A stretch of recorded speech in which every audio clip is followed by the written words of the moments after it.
The night hums with secrets when a brilliant mind discovers that intelligence is powerless against the quiet, trembling madness inside the human heart. There is a strange warmth in the air whenever I speak of Isaac Newton, as if the fire beside us remembers something the world has forgotten. Tonight, I invite you to step into a chamber of shadows and candlelight where genius falters, empires crumble, and the pursuit of wealth reveals its most intimate truths. You may know Newton as the architect of modern science, the man who deciphered the movements of the heavens, who gave humanity a language to describe gravity, light, and motion. Yet beneath that towering brilliance lies a story so human, so fragile, that history rarely tells it without lowering its voice. In the year 1720, Newton stepped not into a laboratory, but into a fevered marketplace. The South Sea Company was the obsession of London, a promise of unimaginable prosperity. Even kings whispered about it. Even the wise trembled at the thought of missing their share. Newton, armed with equations and reason, believed he could remain above the frenzy. At first, he did. He entered the market early and left early, richer and certain of his discipline. But then he watched the world become wealthier than him. Students, merchants, tailors, even the butchers on the street corner. Every day the price climbed like a burning star, and every day it whispered that he had been too cautious. That whisper became a pull. That pull became a tide. And the man who calculated the universe stepped willingly into a delusion he believed he could control. If you find value in journeys like this, where history becomes a mirror for our own desires, consider supporting this work. A like, a subscription to Echoes of Wealth, or even a small donation keeps this fire burning a little longer. Listen closely to the fire. It cracks with a rhythm older than memory, the kind of sound that once echoed through the stone halls of ancient kings. When I speak of Croesus, the ruler of Lydia, the shadows seem to lean nearer, as if he himself is lingering at the edge of the flame, waiting for his story to be told again. His life begins not as a warning, but as a triumph so dazzling that even centuries later, his name gleams like beaten gold. He was born into a world of caravans heavy with precious metals, of artisans whose hands shaped luxury into a language, of merchants who crossed distant deserts to kneel at Lydia's gates. In that age, few kingdoms commanded such admiration. The Lydians had mastered the secret of refining electrum into coins of pure gold and pure silver. The world's first true money carried the imprint of a roaring lion, and that lion belonged to Croesus. As a young man, he wandered through the royal treasury with an expression that combined awe and destiny. He learned to walk under ceilings supported by beams carved from cedar brought across the sea, and he grew accustomed to the sight of walls draped in fabrics dyed with the rarest purples. He did not inherit wealth. He inherited a kingdom that believed wealth was its birthright. Even then, he carried himself as though fortune were an unbroken line stretching from the gods to his own hands. The merchants of Sardis spoke of him in low tones, marveling at how he seemed to multiply prosperity simply by being near it.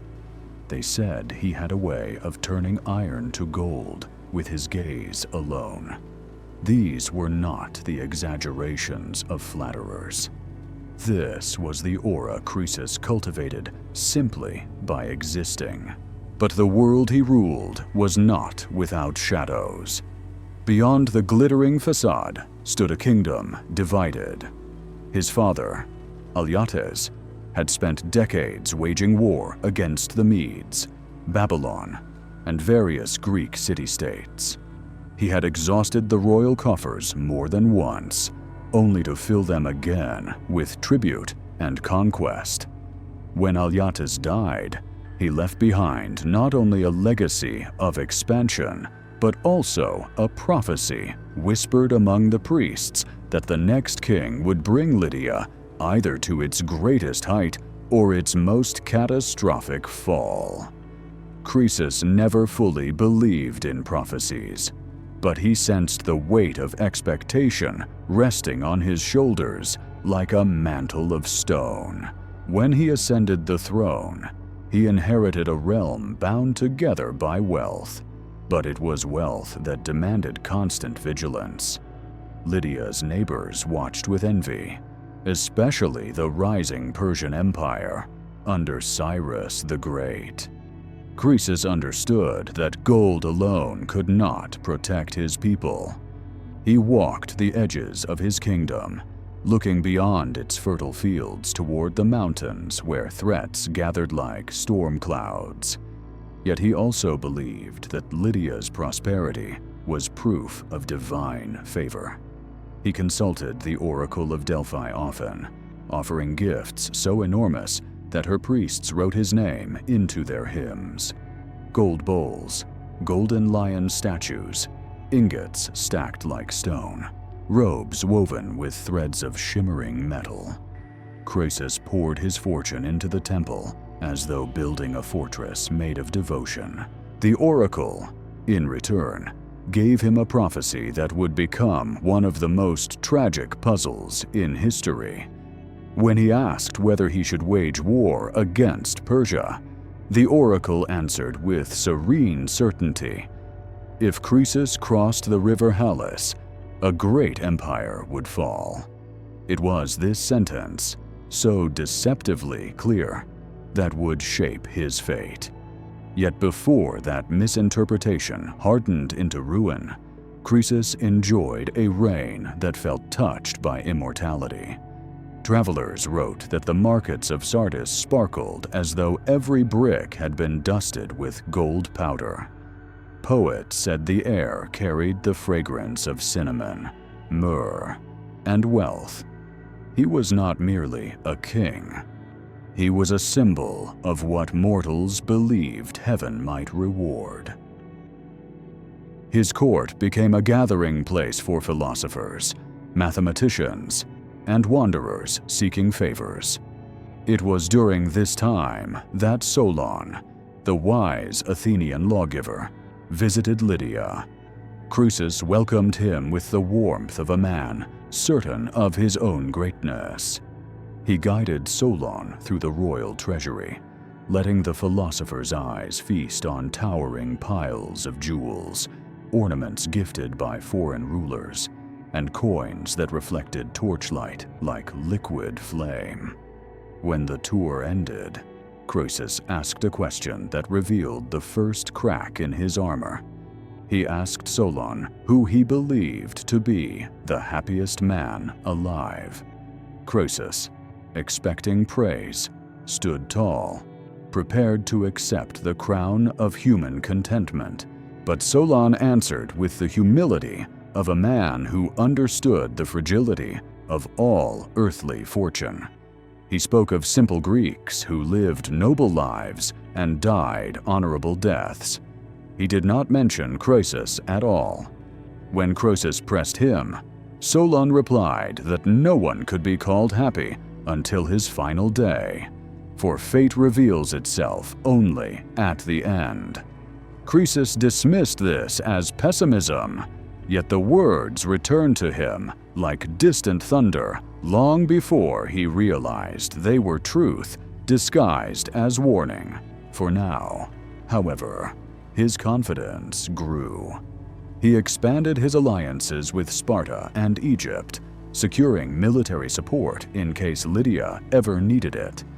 He studied Persia closely, convinced that they were a rising fire, but not yet capable of threatening his kingdom. His generals supported this optimism. His advisors encouraged it. Even his priests interpreted celestial events as signs of Croesus's growing favor among the gods. And so, in the midst of rising tension, he continued to build monuments, to feast, to listen to musicians whose melodies filled his palace with a sense of eternal celebration. The wealth of Croesus became so legendary that even centuries later, writers compared every rich man to him. To be as rich as Croesus became a proverb, a way to describe someone whose fortune seemed infinite. Yet beneath the splendor, something subtle began to shift. Croesus, who once walked with cautious grace among the treasures of his ancestors, now saw those treasures as proof of his own invincibility. The lion stamped on Lydia's coins became, in his mind, a reflection of himself. He believed, quietly and dangerously, that fortune would always bend to his will. And as history always shows, this belief is the beginning of downfall. The fire deepens, casting longer shadows across the stone floor, as if it too understands that Croesus is approaching the threshold where confidence turns into destiny. His world, still brilliant, still echoing with the songs of prosperity, now begins to vibrate with the subtle tension of approaching storms. Yet Croesus does not sense danger. He sees opportunity. He grows more certain that fate itself has opened a path for him, paved not with humility, but with the glitter of ambition. By the middle years of his reign, Croesus had become a master of both diplomacy and spectacle. He conducted himself like a monarch chosen by divine decree, moving through his palace with the assurance of a man convinced that fortune had permanently settled at his side. The palace at Sardis became a symbol of that conviction. Torches burned day and night, their flames wavering against walls adorned with silks and carvings that could rival the riches of Babylon. Courtiers in finely woven garments walked with measured grace, mindful of the king's expectations. Wealth in Lydia was more than possession. It was performance. Yet Croesus was not merely a collector of treasures. He was a collector of reputations. He listened to travelers speak of Cyrus the Great, the rising ruler of the Persians, a man whose origins were wrapped in prophecy and whose determination was reshaping the balance of power across Asia. Cyrus had already conquered the Medes and united tribes that had long been at odds. His armies moved with the confidence of destiny. The rest of the world viewed Persia with awe. Croesus viewed them with curiosity. The oracle's prophecy lingered like a promise in his mind. If crossing the river Halys meant that a great empire would fall, he was increasingly convinced that the empire destined to crumble was Persia, not Lydia. Still, Croesus was not impulsive. Before making such a monumental decision, he sought more signs. He sent envoys to consult 7 oracles across the world with a challenge to declare what Croesus was doing on the 100th day after their departure. Only the Oracle of Delphi responded with terrifying accuracy. She described his actions down to the smallest detail. When Croesus heard her words, he felt a surge of certainty, unlike anything he had ever known. Delphi had proven her power. Delphi had proven her allegiance. If she declared that war would destroy a great empire, then surely it would be Persia's doom. He had the prophecy, he had alliances, and now he had something stronger than reason. He had belief. But belief, when inflated by wealth and ego, can become a force as blinding as any illusion crafted by desperate men. Before the march to Persia, Croesus strengthened his bonds with neighboring states. He sent gifts to Egypt so magnificent that even Pharaoh Amasis wrote letters praising him. He secured promises of support from Babylon and Sparta. To the outside world, Croesus looked like a king preparing for war with careful calculation. Yet those who knew him well saw a shift. The man who once contemplated Solon's words with thoughtful skepticism now dismissed them entirely. He was no longer seeking wisdom. He was seeking confirmation. In the winter before his campaign, Croesus prepared a grand festival in Sardis. The palace shone with such brightness that merchants approaching the city at dusk believed the sun had set twice. Musicians played complex melodies on lyres and flutes. Dancers moved like drifting silk, and feasts filled the night with the fragrance of roasted meats, honeyed wine, and spices from distant kingdoms. Croesus stood at the center of it all, radiant with satisfaction. His people adored him. His allies trusted him. His priests blessed his every decision. And above them, the gods seemed to promise victory. But in the stillness beneath the celebration, something else stirred, something older and quieter than ambition. A few servants whispered that the king no longer walked with the same grounded grace he once possessed. His steps grew lighter, as though he believed the earth itself had become soft beneath his feet. Some said he no longer slept well, that he spent long hours staring into the darkness, sensing the gravity of decisions even he could not fully comprehend. These whispers never left the palace walls, yet they lingered like a thin mist over the golden glow of Sardis. Spring arrived, carrying with it the scent of blossoming orchards and the promise of new beginnings. Croesus gathered his troops. The Lydian army was formidable, renowned for its cavalry and its discipline. They rode horses adorned with bronze and gold fittings, their shields polished to mirror brightness. As Croesus stood before them, clad in armor that reflected the rising sun, he felt invincible. He imagined Cyrus on the distant plains of Persia, unaware that destiny was already moving toward him. Crossing the river Halys was not just a geographical act, it was a crossing of belief into reality.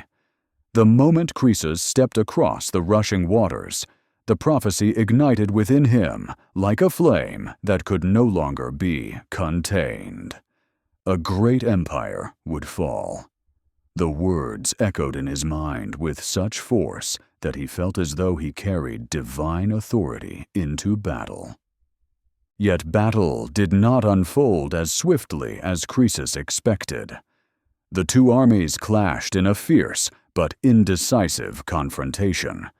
The Persians fought with discipline and strategy, refusing to crumble under the weight of Lydia's cavalry. When winter approached, Croesus made a decision he believed was wise. He withdrew his forces to prepare for the next season, fully expecting Cyrus to do the same. What he did not account for was Cyrus himself. The Persian king, driven by ambition and sharpened by adversity, understood the advantage of relentless pursuit. He refused to wait.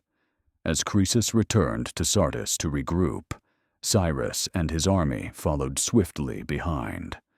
Croesus, believing he had months to prepare, was caught completely off guard. The city of Sardis, so confident in its golden walls and its king's reputation for invincibility, found itself under siege with almost no time to react. This was the moment Solon's words returned to Croesus like a forgotten omen. Fortune reveals its true shape only at the end. Night after night, as the siege tightened, Croesus walked the battlements in silence. The torches flickered around him, casting shadows across the familiar skyline of his beloved capital. He watched his soldiers fight with loyalty and desperation, yet his heart carried a weight he had never known before. The certainty he once felt had crumbled. The prophecy that had guided him now stood like a riddle, unraveling at the seams. If a great empire was meant to fall, had he misunderstood which empire the gods had pointed to? When Sardis fell, it was not with explosions or dramatic flames. It fell quietly, like a golden tapestry unraveling thread by thread. Persian soldiers breached the walls through a weakness the Lydians had never noticed. Cyrus entered the city not as a savage conqueror, but as a man fulfilling a destiny he believed written in the stars. Croesus was captured. Some stories say he was placed upon a pyre. Others say Cyrus spared him and turned him into a trusted advisor. But all stories agree on one thing. In that moment of ruin, Croesus finally understood Solon's wisdom. No man can be called happy until his final day. Fate, like fire, can warm or destroy, and it is only in the end that its true intention is revealed. And as Croesus looked at the ruins of his empire, he also understood something deeper. A prophecy, no matter how divine, cannot protect a man blinded by his own certainty. The flames murmur softly now, as if mourning the fate of Croesus. His story, so radiant in its beginning and so devastating in its fall, rarely ends where people think it does. For in the ashes of Sardis lies not only tragedy, but the very heart of our exploration, the spiritual failure that turned a wise king into a blind one. Before we step into the realm of financial meaning, we must first walk with Croesus through the invisible corridors of the human spirit, those inner chambers where certainty becomes pride, and pride becomes ruin. When the gates of Sardis were breached and Croesus fell into Persian hands, the world he had shaped with wealth and belief collapsed like a fragile sculpture exposed to sudden rain. Some say he was chained and dragged before Cyrus, the conqueror he once thought destined to fall. Others say Cyrus treated him with an unexpected gentleness, seeing in the defeated king not an enemy, but a man stripped bare of illusions. Whatever the truth, one thing is certain. In the presence of Cyrus, Croesus no longer stood as the richest man of his age. He stood as a question. How could someone so favored by fortune misread destiny so profoundly? It is said that Croesus whispered Solon's name repeatedly as he faced the consequences of his choices. Cyrus, curious and perhaps amused, asked the meaning of this strange word uttered by a man on the edge of death. Croesus told him everything: the arrival of Solon, his refusal to call Croesus the happiest of men, his quiet lecture on the fickleness of fate. And Cyrus, hearing all this, is said to have paused, not as a conqueror enjoying victory, but as a man recognizing the weight of a universal truth. Even kings, those who command armies and shape civilizations, must answer to the silent laws of life that no treasure can override. This, then, is the beginning of the philosophy at the core of Croesus's downfall. Not arrogance alone, but a deeper, more invisible flaw. He believed fortune itself was proof of divine validation. He believed comfort was evidence of protection. He believed growth was evidence of guidance. And he believed he could read the will of heaven because he had become accustomed to success. This is the first spiritual law we must learn from him. Abundance creates its own illusions. Croesus did not set out to be reckless. He believed he was following the signs. He believed he was favored. When the oracle promised that a great empire would fall, he saw only one possible interpretation. He did not ask questions. He did not seek deeper clarity. He did not consider the possibility that prophecy might be a mirror rather than a map. Human beings, even the wisest, tend to hear what they want most to be true. The danger was not in trusting the oracle. The danger was in needing her words to confirm what he already desired. Croesus had spent decades cultivating magnificence, gathering allies, building monuments, earning the reverence of his people. He needed the prophecy to affirm his greatness. And when desire shapes interpretation, wisdom crumbles silently beneath it. This is why Solon's words mattered so deeply. Solon was not warning Croesus about death, but about perspective. He was telling him that happiness cannot be measured in the present moment because the present is never the full story. Solon was asking him to consider the fragility of fortune, the way life can pivot in a single moment, the way success can cloud judgment until even a king forgets he is mortal. Hubris is not arrogance in the loud sense. It often begins as comfort, as familiarity with good fortune, as the illusion that one's path will always ascend simply because it has done so before. Croesus believed he was chosen. His belief became entitlement. Entitlement became blindness. And blindness led him to misread one of the most significant prophecies in ancient history. This leads us to the second spiritual law, hidden in Croesus's story. The mind sees only what the heart is prepared to accept. When Croesus heard the prophecy, he did not ask, "Which empire?" He asked only, "When shall I strike?" He was not curious, he was certain. He did not analyze, he assumed. He did not consider alternatives, he dismissed them. This is not the failure of intelligence, but of emotional clarity. A man ruled by desire cannot hear truth, even when it is spoken directly to him. And so, the myth reveals a deeper philosophy. A person who is attached to a particular outcome cannot receive guidance without distortion. Croesus believed the gods spoke in his favor because he needed them too. He believed wealth proved righteousness because he needed it too. He believed success meant safety because he needed it too. Desire is the quiet tyrant of the human spirit. Even now, across time, we see the same patterns in ourselves. We interpret coincidences as signs. We mistake comfort for destiny. We believe long periods of prosperity are confirmations of eternal protection, when in truth they are invitations to humility.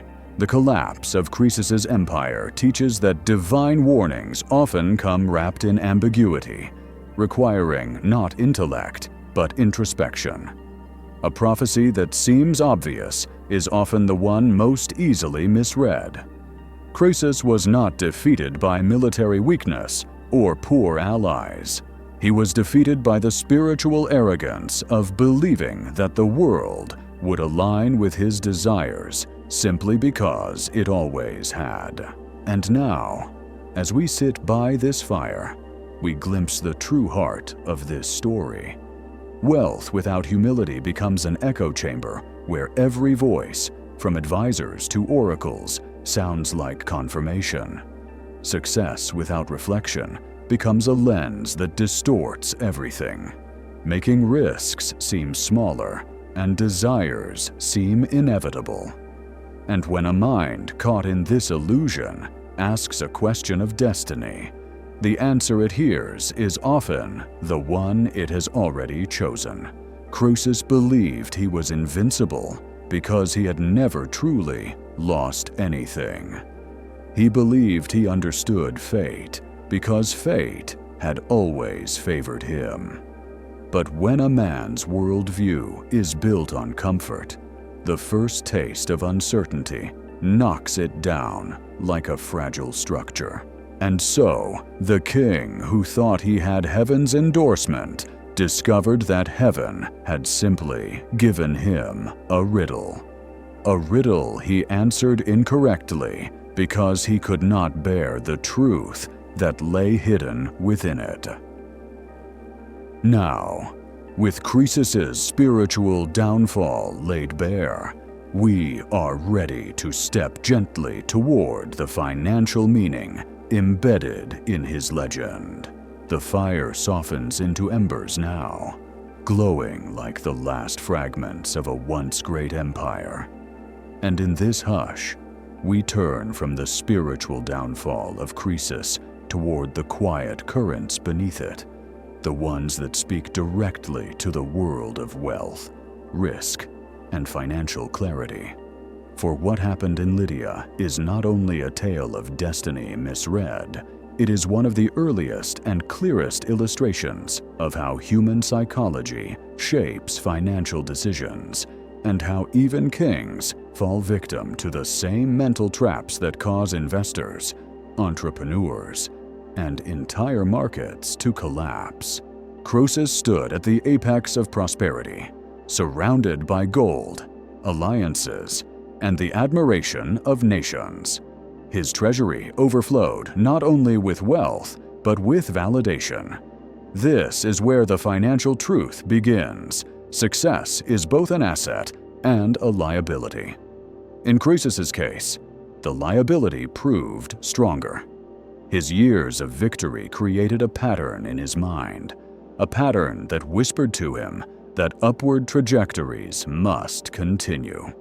This is the same pattern that governs the rise of speculative bubbles, the same pattern seen in tulip mania, the South Sea bubble, the dot-com frenzy, and every moment in which investors believe that this time it's different.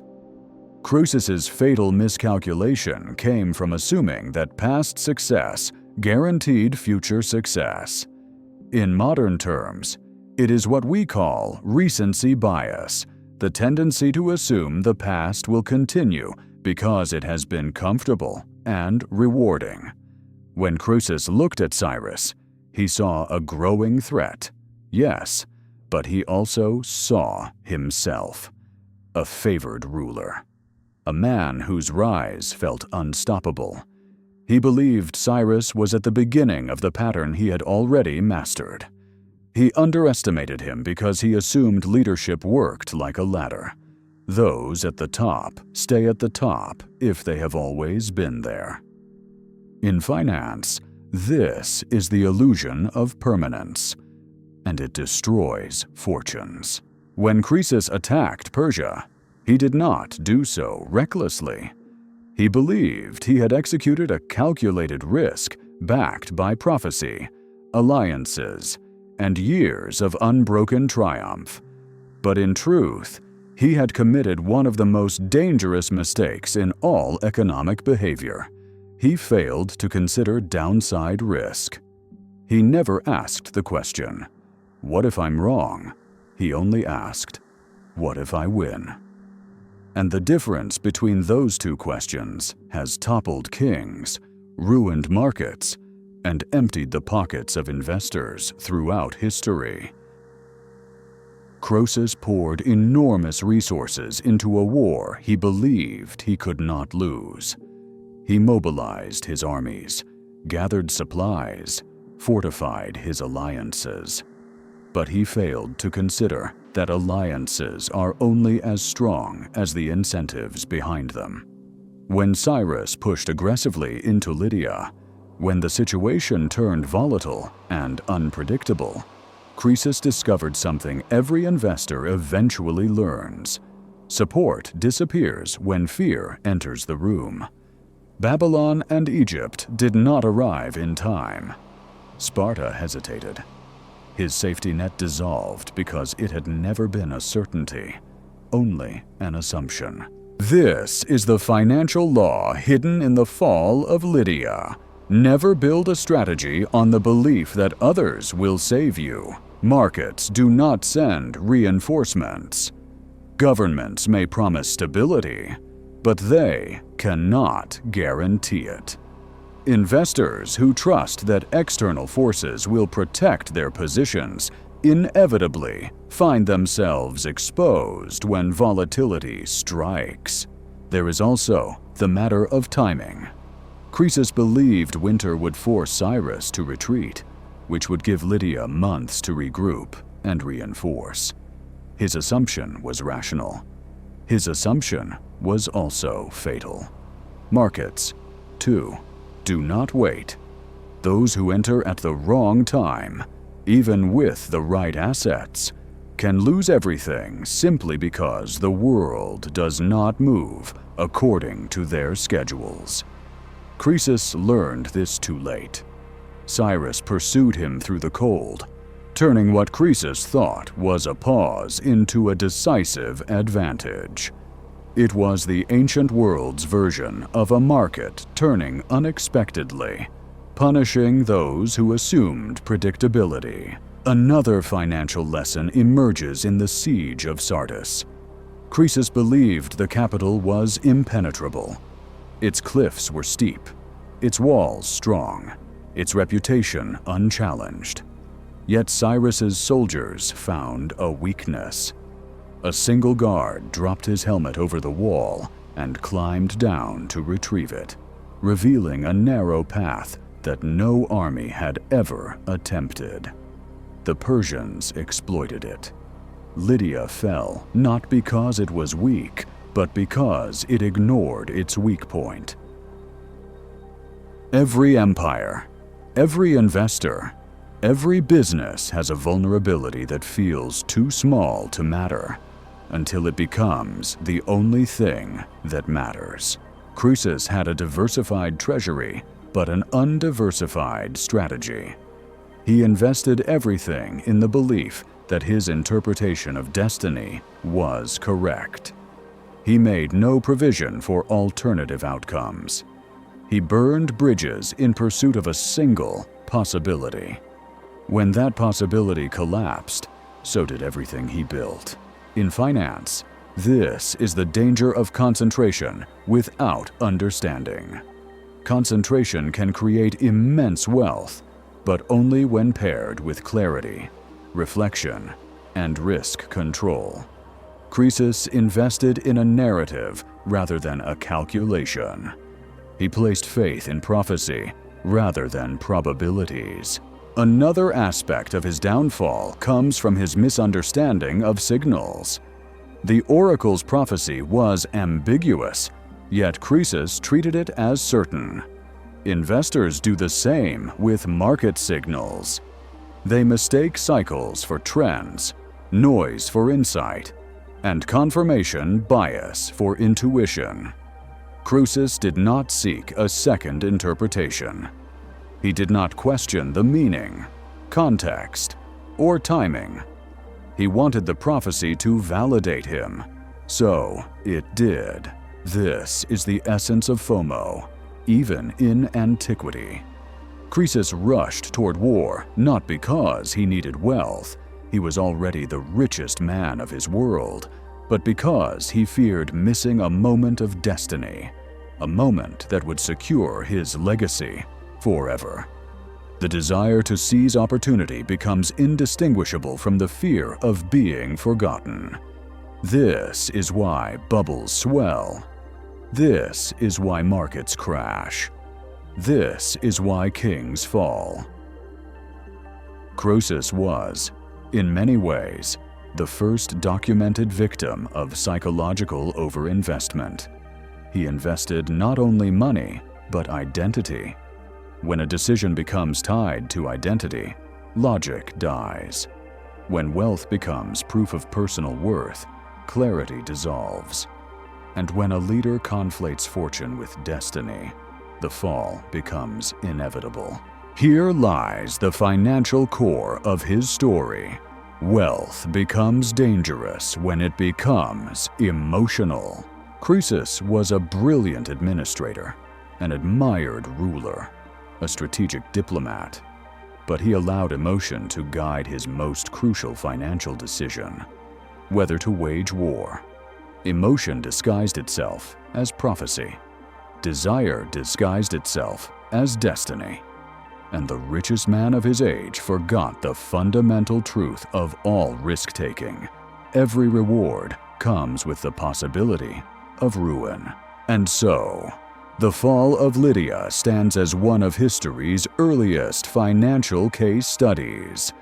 It teaches that no amount of wealth can protect a mind intoxicated by certainty.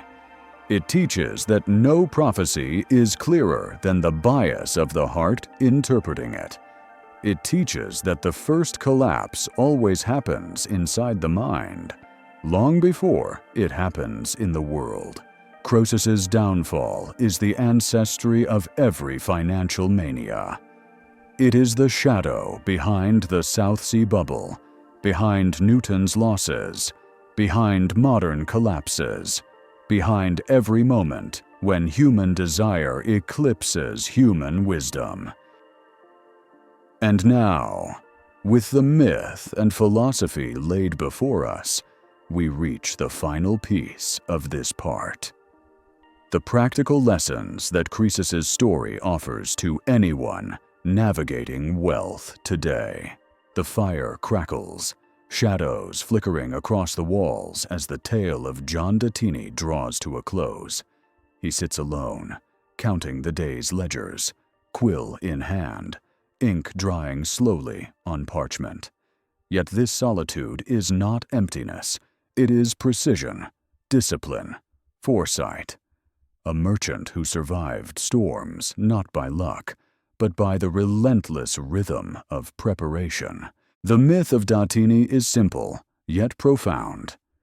He survived plague, political upheaval, and the chaos of 15th century Italy, not because he was the richest or the most cunning, but because he recorded everything. Every transaction, every promise, every loan, every delivery. He built a network of trust across Tuscany, Florence, and beyond, connecting farmers, artisans, bankers, and nobles. Letters flew faster than horsemen. Every entry in his ledger became a thread linking commerce and reputation. When catastrophe struck, a flood, a famine, a debtor's collapse, Datini's network endured. His meticulous records allowed him to adapt, recover, and continue growing wealth that outlasted lifetimes. From this myth emerges the philosophy, the invisible law of order beneath chaos. Life, like markets, is unpredictable. Yet within the swirl of uncertainty, patterns exist. Discipline becomes the bridge between chance and certainty. The act of preparation transforms vulnerability into resilience. Datini's devotion to structure, his unwavering attention to detail, illustrates a timeless principle. To endure and prosper, one must first master the unseen architecture of their world. Success is not the product of brilliance alone, but of constant, methodical alignment with reality. The financial lesson is immediate and practical. In modern terms, Datini's ledger is a blueprint for risk management and compounding advantage. Keep precise records. Track obligations and opportunities. Build systems that survive crises. Diversify your networks, your investments, and your skills. Prepare for uncertainty before it arrives, and when it does, act decisively. Small, disciplined actions, recorded, monitored, repeated, compound into long-term stability. Datini's life teaches that wealth is not found in a single transaction, but in the accumulation of disciplined decisions across time. The night shifts when we speak of John Law, as though the air itself becomes lighter, thinner, touched by the same dangerous brilliance that once surrounded him. Croesus fell because he mistook destiny for certainty. But John Law rose because he believed certainty could be created from thin air. If Croesus was consumed by prophecy, Law was consumed by possibility.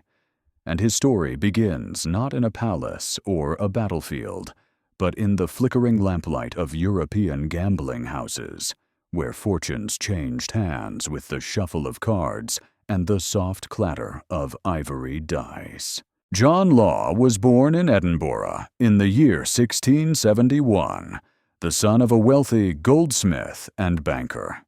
Yet from early boyhood, he displayed talents that seemed both dazzling and dangerous. He had a mind built like an abacus and a heart built like a fuse. Numbers came to him as easily as breath. Probability, risk, strategy, patterns, he absorbed them with a frightening natural ease. But unlike most men who understood numbers, Law refused to be bound by them. He wanted to bend them, twist them, make them dance under his control. And so he did what no aspiring banker should do. He became a gambler. He was not an ordinary gambler. Witnesses said that John Law could glance at a table and predict its rhythm. He could sense hesitation in the way a man touched his cards, feel tension in the slightest tremor of a wrist. His memory was perfect.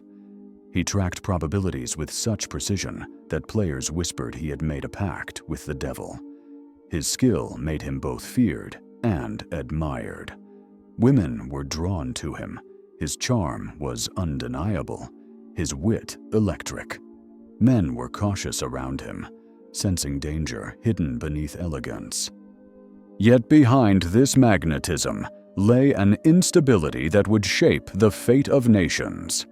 John Law lived quickly, loved recklessly, and trusted too much in his own brilliance.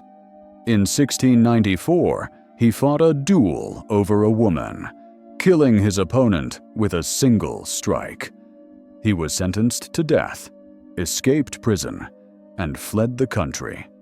For years, he wandered through Europe as a man both exiled and exalted, gambling in Venice, studying finance in Amsterdam, haunting salons where philosophers debated the nature of wealth. He learned from merchants, sailors, bankers, aristocrats. He observed the Dutch financial system, the first true stock market, the birth of central banking. And somewhere along this wandering path, John Law came to believe something radical. He believed that money, true money, should not be gold or silver at all. He believed that paper, if managed correctly, could create prosperity far greater than anything backed by metal. He believed wealth could be engineered, as if the economy were a living organism whose pulse could be controlled through circulation.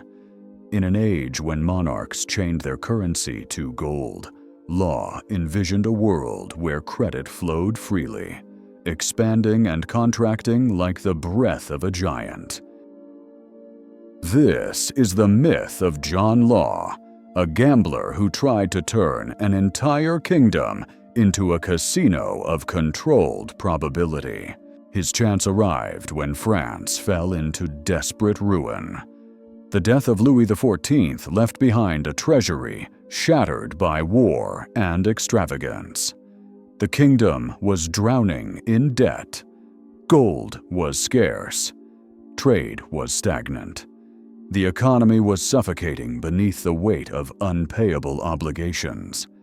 And into this chaos walked John Law, a foreigner, an exile, a man with a reputation for brilliance wrapped in scandal. But what he possessed, what France needed, was a vision. He proposed a simple yet audacious idea.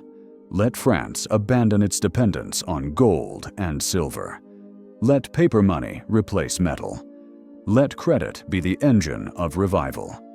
And most daring of all, let a single, unified financial institution manage it all, stabilizing the economy through expanding liquidity and increasing national income. At first, the idea seemed impossible. The French elite distrusted paper money. Memories of past financial disasters haunted them. Yet Law's charm was magnetic. He spoke with elegance, reason, and confidence. There was something hypnotic in his words, as though he were not merely explaining economics, but revealing destiny. The regent of France, Philippe d'Orléans, became enthralled. He granted Law permission to found the Banque Générale, a private bank whose notes could be used to pay taxes. The bank was an instant success. Confidence surged. Trade revived. Credit expanded. For the first time in years, the French economy seemed to breathe again. And Law, once a fugitive, became a financial savior. But this was only the beginning. With the power of the bank established, Law created the Mississippi Company, a trading enterprise promising extraordinary wealth from the French territories in North America. He claimed that Louisiana was an Eden of minerals, timber, fertile valleys, and boundless opportunity. Pamphlets painted images of gold-rich rivers and fertile plains. The public, long starved of hope, began to dream again. The shares sold rapidly. Then they sold wildly. Then they sold with a fever that spread across France like fire, jumping from rooftop to rooftop. People sold their homes, their estates, their heirlooms to buy Mississippi shares. Beggars became merchants. Merchants became nobles. Servants became investors. The streets of Paris filled with contagious excitement. Prices soared beyond imagination. People spoke of Law as a prophet who had rewritten the rules of wealth. And in the center of it all stood John Law himself, calm, elegant, certain he had engineered prosperity through pure intellect. But beneath the celebration, something darker stirred, the same shadow that once stalked Croesus. The gold reserves backing Law's paper money were insufficient. The Mississippi's riches were exaggerated. The company's value rested not on reality, but on belief. And belief, like a bubble rising in a cauldron, can only swell so far before it bursts. Before we reach that moment of rupture, before Paris descends into chaos and John Law becomes both creator and destroyer, we must step into the philosophical core of his life. For the myth is clear. A gambler dazzles a nation into believing in a dream of unlimited wealth. But the philosophy beneath it reveals something deeper, a spiritual lesson woven into the very fabric of human desire. The embers pulse like a quiet heartbeat now, steady and warm, as we leave behind the outward spectacle of John Law's ascent and move into the hidden chambers of his philosophy, those unseen places where his brilliance and his blindness intertwined. For Law was not merely an economist nor a gambler. He was a visionary whose insight into human behavior bordered on prophetic, yet whose faith in that insight carried the seed of catastrophe. The story of Croesus taught us how desire distorts perception. The story of John Law teaches us how intellect, ungrounded by humility, becomes a force that can distort reality itself. To understand the spiritual philosophy behind Law's rise, we must begin with the most essential truth about him. He believed money was an idea, not a substance. In an era when nations chained their currencies to gold, Law saw gold as a shackle, heavy, limiting, and fundamentally scarcity-based. He believed that wealth could be expanded not by mining metal or conquering territory, but by generating trust. Trust, in his view, was more valuable than bullion. If a government could create belief, it could create prosperity. This belief did not come from greed, but from observation. During his travels, Law saw economies crippled by a lack of circulating money. When coins were hoarded, trade froze. When gold disappeared from the market, the rhythm of society collapsed into stagnation. Law noticed something profound. Scarcity was not always natural. It was often artificial, caused by fear and the hoarding of wealth, and so he formed his core philosophy. Money is the engine of society. When it moves, prosperity grows. When it stands still, nations die. This idea was spiritual in its essence. Law believed in movement. He believed in circulation not only as an economic principle, but as a reflection of life itself. Water that flows stays clear. Water that stagnates becomes poison. The same, he thought, was true of money. A society where wealth remained locked in the vaults of aristocrats was spiritually suffocating. A society where wealth flowed freely was alive. It was, in many ways, a noble philosophy. Law saw himself as a healer of nations, king by banknote rather than by bloodline, a man who could revive France not with swords, but with elegant principles. Yet his philosophy held a shadow, and that shadow would grow into the largest financial collapse Europe had seen. John Law believed he understood human nature. He believed people would behave rationally if given opportunity. He believed they would trust the system because the system worked. But he underestimated the force that moves beneath reason, the same force that devoured Croesus from within. Human nature is not guided by logic. It is guided by emotion masquerading as logic. Law underestimated fear. He underestimated greed. He underestimated the intoxicating sweetness of sudden wealth. When the Mississippi shares began to rise, he believed the rising price reflected the success of his system. In truth, it reflected the same ancient desire that once filled Croesus with certainty. Wealth that increases quickly becomes irresistible. And when the entire country participated, the emotions that surged through Paris did not resemble calm confidence.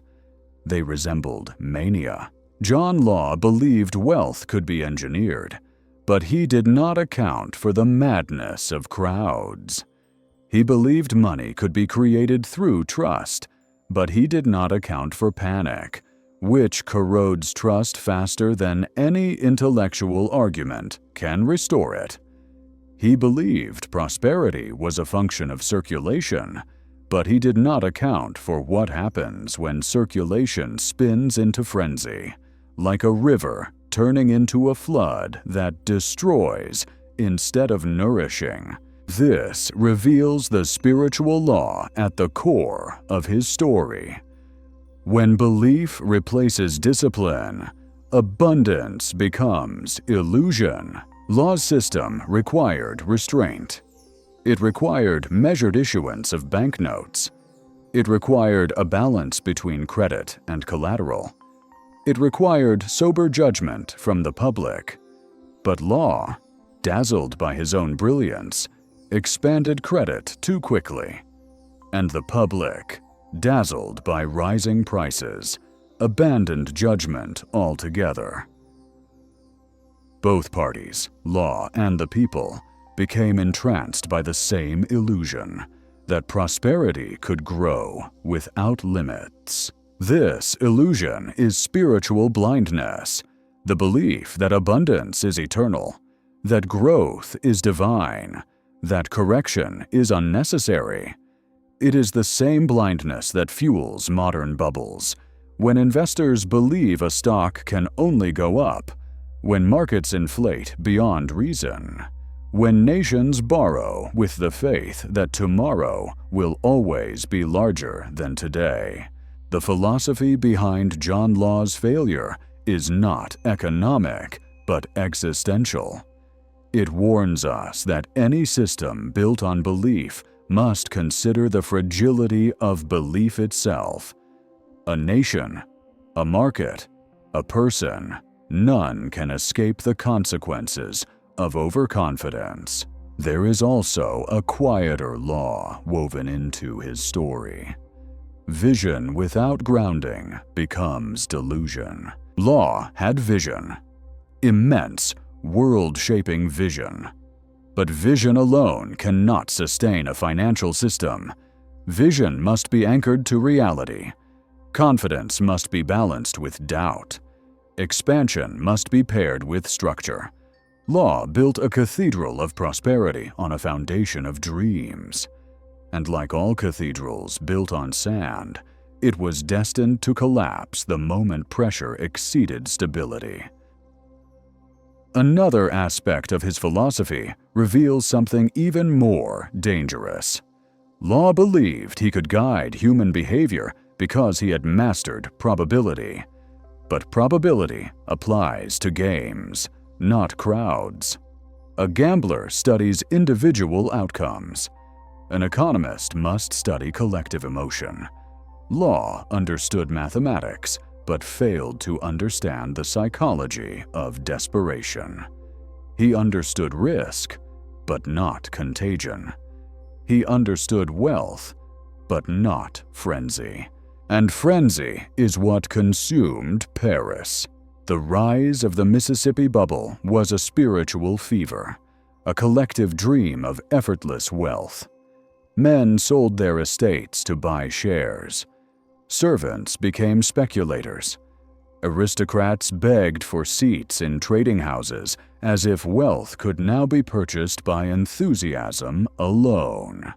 Thousands crowded the Rue Quincampoix where the company's offices stood, elbow to elbow, breath to breath, fevered with hope. This was not prosperity. It was worship. The same kind of worship Croesus once bathed in. And like all worship built on illusion, it required sacrifice. John Law did not see the storm gathering. Or perhaps he did, but believed he could control it as he once controlled the tables in Venice. He thought he could temper the mania, slow the frenzy, guide the crowd with the elegance of a croupier adjusting the pace of a game. But the game had grown too large. He was no longer managing a casino. He was managing a nation. His failure was not born from malice. It was born from spiritual overreach. He believed he could manipulate forces that lie outside any one person's command, forces like trust, desire, fear, greed, hope, and human longing for transformation. He forgot that ideas do not behave the way numbers do. They spread, mutate, and ignite. And so, the philosophical heart of John Law's story is a warning. He tried to alchemize belief into gold, and belief consumed him. With the philosophy laid bare, we now move toward the financial reality waiting at the edge of this tale. The moment when the dream, inflated too quickly, collides with the limits of the world. The fire grows quieter now, as if holding its breath for what comes next. For the philosophy behind John Law's rise, his belief in circulation, credit, and engineered prosperity, now meets the cold, unyielding surface of reality. And what happens next is not merely the collapse of a financial system, but the unraveling of a nation caught in the fever of its own imagination. To understand the financial lessons of John Law, we must step into Paris at the height of the Mississippi Mania. Picture this: the Rue Quincampoix, once a narrow street of modest shops, transformed into the beating heart of a new financial world. Carriages block every entrance. Crowds jostle shoulder to shoulder. Aristocrats in silks press against bakers and cobblers. Servants clutch pouches stuffed with banknotes they earned in a single day of trading. Vendors sell food to those who refuse to leave their place in line. The sound of voices, hopeful, frantic, breathless, fills the air like a constant drum. Everywhere you look, people are calculating their futures, dreaming of estates not yet built, fortunes not yet earned, and lives not yet lived. The Mississippi Company's shares rise with a momentum that seems immune to gravity. Investors, believing the price will climb forever, buy without hesitation. They do not consider risk. They do not consider value. They consider only movement. This is the first financial truth John Law's story teaches us. When prices rise fast enough, they stop being numbers and become emotions. A rising stock becomes a promise. A promise becomes a narrative. A narrative becomes destiny. Investors, intoxicated by possibility, lose the ability to imagine decline. Croesus believed in divine favor. The Parisians believed in economic rebirth. Both believed too strongly. And both were betrayed by the same force, wishful interpretation masquerading as certainty. John Law, enthralled by the speed of his own creation, made decisions that amplified the mania. He allowed more banknotes to be issued. He encouraged lending against shares. He promoted credit expansion at a pace that would have alarmed even the boldest Dutch merchant. This expansion fueled the bubble, inflating it far beyond what the real economy could justify. He believed liquidity was the cure. In truth, liquidity had become the fuel. The value of the Mississippi Company no longer reflected the trading potential of Louisiana. It reflected the public's belief in John Law himself. And in finance, when value becomes tied to personality instead of fundamentals, the system is living on borrowed time. This leads us to the second financial principle. Bubbles are not created by assets. They are created by expectations. Louisiana was real. Trade potential was real. but expectations soared far beyond reality. Investors believed Louisiana was overflowing with gold mines, diamond rivers, and fertile lands that could feed all of Europe. Pamphlets exaggerated every resource. Rumors spread that ordinary men were discovering veins of silver simply by walking the forests. When truth is replaced by spectacle, markets drift into a dream state, and dreams, while intoxicating, are fragile. At the height of the mania, John Law's bank became inseparable from the government. He regulated interest rates. He set the price of shares. He controlled the mint. His financial system became an empire of paper balanced on the trembling pillars of public confidence. This is the third financial lesson. When one entity controls the entire system, the system becomes vulnerable to a single point of failure. Law believed he could stabilize prices through decree. But markets do not obey decrees. They obey fear and greed. When shares reached unprecedented heights, early investors quietly began selling to lock in profits. As more followed, whispers of doubt spread. And doubt is the most contagious force in finance. It travels faster than confidence, faster than reason, faster than truth. Then came the moment that shattered everything. Investors tried to convert their paper money into gold. John Law could not meet the demand. There was not enough gold in the vaults. There had never been enough gold. Paper wealth had multiplied at a pace reality could not sustain. When the public learned this, panic ignited like dry straw catching flame. Crowds once joyful turned violent. People stormed the bank, shouting, pleading, clawing for the gold they believed belonged to them. But the gold was gone, long consumed by the machinery of an overinflated dream. This is the fourth and most painful financial lesson. Confidence can take years to build, but it collapses in hours. Once trust died, everything else followed. Shares plummeted. Credit froze. The streets filled with bitterness. Tragedies erupted, duels over lost fortunes, suicides, riots. Merchants went bankrupt. Estates were shattered. Families that had risen to wealth in a year fell into poverty in a week. John Law, once the most powerful man in France, fled Paris in disguise. A man who had reshaped an entire economy now carried only a small bag of coins, his life's work reduced to something he could hold in one trembling hand.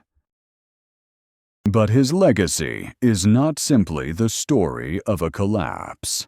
It is the foundation of modern finance. For his system, though flawed, contained the seeds of central banking. His credit theories influenced future economists. His ideas about liquidity, circulation, and monetary policy became the blueprint for the financial systems that govern the world today. John Law failed not because his ideas were wrong, but because he believed belief itself was enough. He failed because he expanded too quickly, trusted too deeply, and underestimated the power of collective emotion. He failed because he built a system designed for prosperity, but not for panic. Which brings us to the fifth and final lesson. Every financial strategy must be designed not for the best-case scenario, but for the worst. Croesus fell because he believed fortune guaranteed victory. John Law fell because he believed intellect guaranteed control. Both were undone by the same truth. Wealth without risk management is a castle built on fog. And so Paris, years later, remembered John Law not as a villain, nor as a hero, but as a man whose brilliance created light that was too bright to sustain, light that dazzled a nation and then burned it. The fire darkens as we enter Rome, as though the embers themselves recoil from the shadow of Nero. His story is not like Croesus's, whose downfall emerged from misplaced certainty, nor like John Law's, whose collapse was born from intellectual overreach. Nero's ruin came from something different, something quieter, more corrosive, more familiar to the modern soul. His ruin came from vanity, the slow, seductive kind that grows like ivy around the mind, strangling clarity until a man no longer understands where his true identity ends and the world's applause begins. When Nero Claudius Caesar Augustus Germanicus was born, the prophecies around him were not of greatness, but of danger. His mother, Agrippina the Younger, had a lineage soaked in power and poison. She was the sister of Caligula, niece of Tiberius, and later the wife of Claudius himself. She believed her destiny was to shape Rome, and she believed Nero was the instrument the gods had given her. From his earliest days, Nero was surrounded not by warmth, but by ambition so cold and sharp that it cut the air around him. As a child, Nero was quiet, observant, and soft-spoken. He loved music more than politics. He preferred poetic rhythms to military drills. His tutors found him talented but evasive, as though he floated between worlds, one of responsibility and one of performance. Seneca, his most famous teacher, tried to instill stoic discipline in him. He taught Nero about virtue, moderation, and the importance of ruling the self before ruling an empire. At times, Nero listened. At times, he even seemed transformed by the wisdom. But in the deep chambers of his heart, Nero nurtured the belief that he had been born not to serve Rome, but to be adored by it. When Claudius died, under circumstances that still smell faintly of poison, Nero rose to power at 16. Rome rejoiced at first. He spoke with humility. He lowered taxes. He granted mercy where others expected cruelty. He funded the arts. He leaned on Seneca's guidance. People whispered that perhaps, after years of tyrants soaked in madness, the gods had finally given Rome a gentle hand. But the applause awakened something dangerous inside him. Nero discovered that admiration was a drug, and like all intoxicants, it demanded higher and higher doses. The young emperor began to crave not just approval, but worship. The more people praised him, the more he needed them to praise him again. Soon, Rome's ruler no longer felt fulfilled by competence. He needed spectacle. This is where Nero's myth begins. An emperor who turned an empire into a mirror so he could see only himself. In the early years, he hosted lavish banquets where the ceilings were fitted with mechanisms that rained rose petals onto the guests. He constructed lakes for performances. He commissioned plays written so clumsily in his favor that even loyal senators shifted uncomfortably. He took to the stage himself, performing as a singer and lyre player, forcing Rome's elite to sit through hours of his recitals. Anyone who left early, fell asleep, or showed boredom risked exile. Nero's vanity did not begin violently. It began as a desire to be seen. But that desire grew until it replaced every other instinct he had. He believed his talent was divine. He believed Rome existed to validate him. His advisors, fearful for their lives, encouraged him. The more compliments he received, the more distortion entered his decisions. Then came the Great Fire of Rome in the year 64. The blaze raged for 6 days, devouring temples, marketplaces, homes, and memories. Witnesses described the flames as living creatures, leaping from rooftop to rooftop, as if guided by invisible hands. When the fire reached its peak, rumors began spreading through the streets that Nero himself had started it. Some claimed they saw imperial agents carrying torches. Others whispered that Nero desperately needed land for a palace so grand it could only be built if entire neighborhoods vanished. And many believed a far more chilling rumor, that Nero climbed a tower above the burning city, donned theatrical robes, and sang while Rome burned beneath him. Historians still debate whether Nero was responsible, but the truth is that the rumor itself became part of his identity. Whether he ignited the fire or not, he fed on the spectacle that followed. He ordered the construction of the Domus Aurea, the Golden House, a palace so vast it contained artificial lakes, orchards, colonnades, mosaics, and banquet halls lined with gold leaf. He built a colossal statue of himself at the entrance.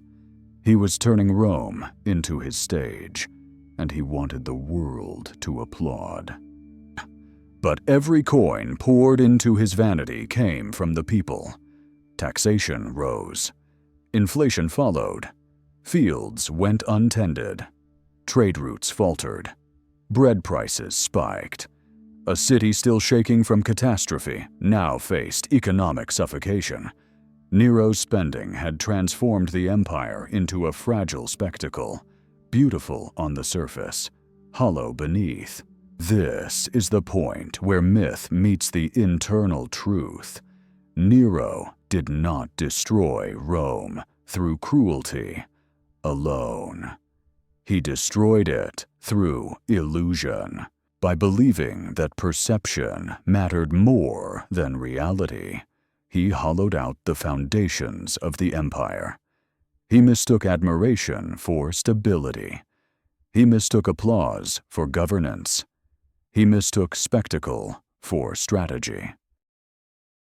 And so, the philosophical heart of Nero's story begins to emerge. When identity depends on being admired, wealth becomes a stage, not a structure. His need to be adored turned into the spiritual disease of vanity. Vanity turned into economic decay, and economic decay turned into collapse. But before we step into the deeper philosophy behind this collapse and the financial mechanisms that underpin Nero's downfall, we must sit with the myth a bit longer. For there is one more layer to Nero's story, one more essential truth hidden behind the spectacle.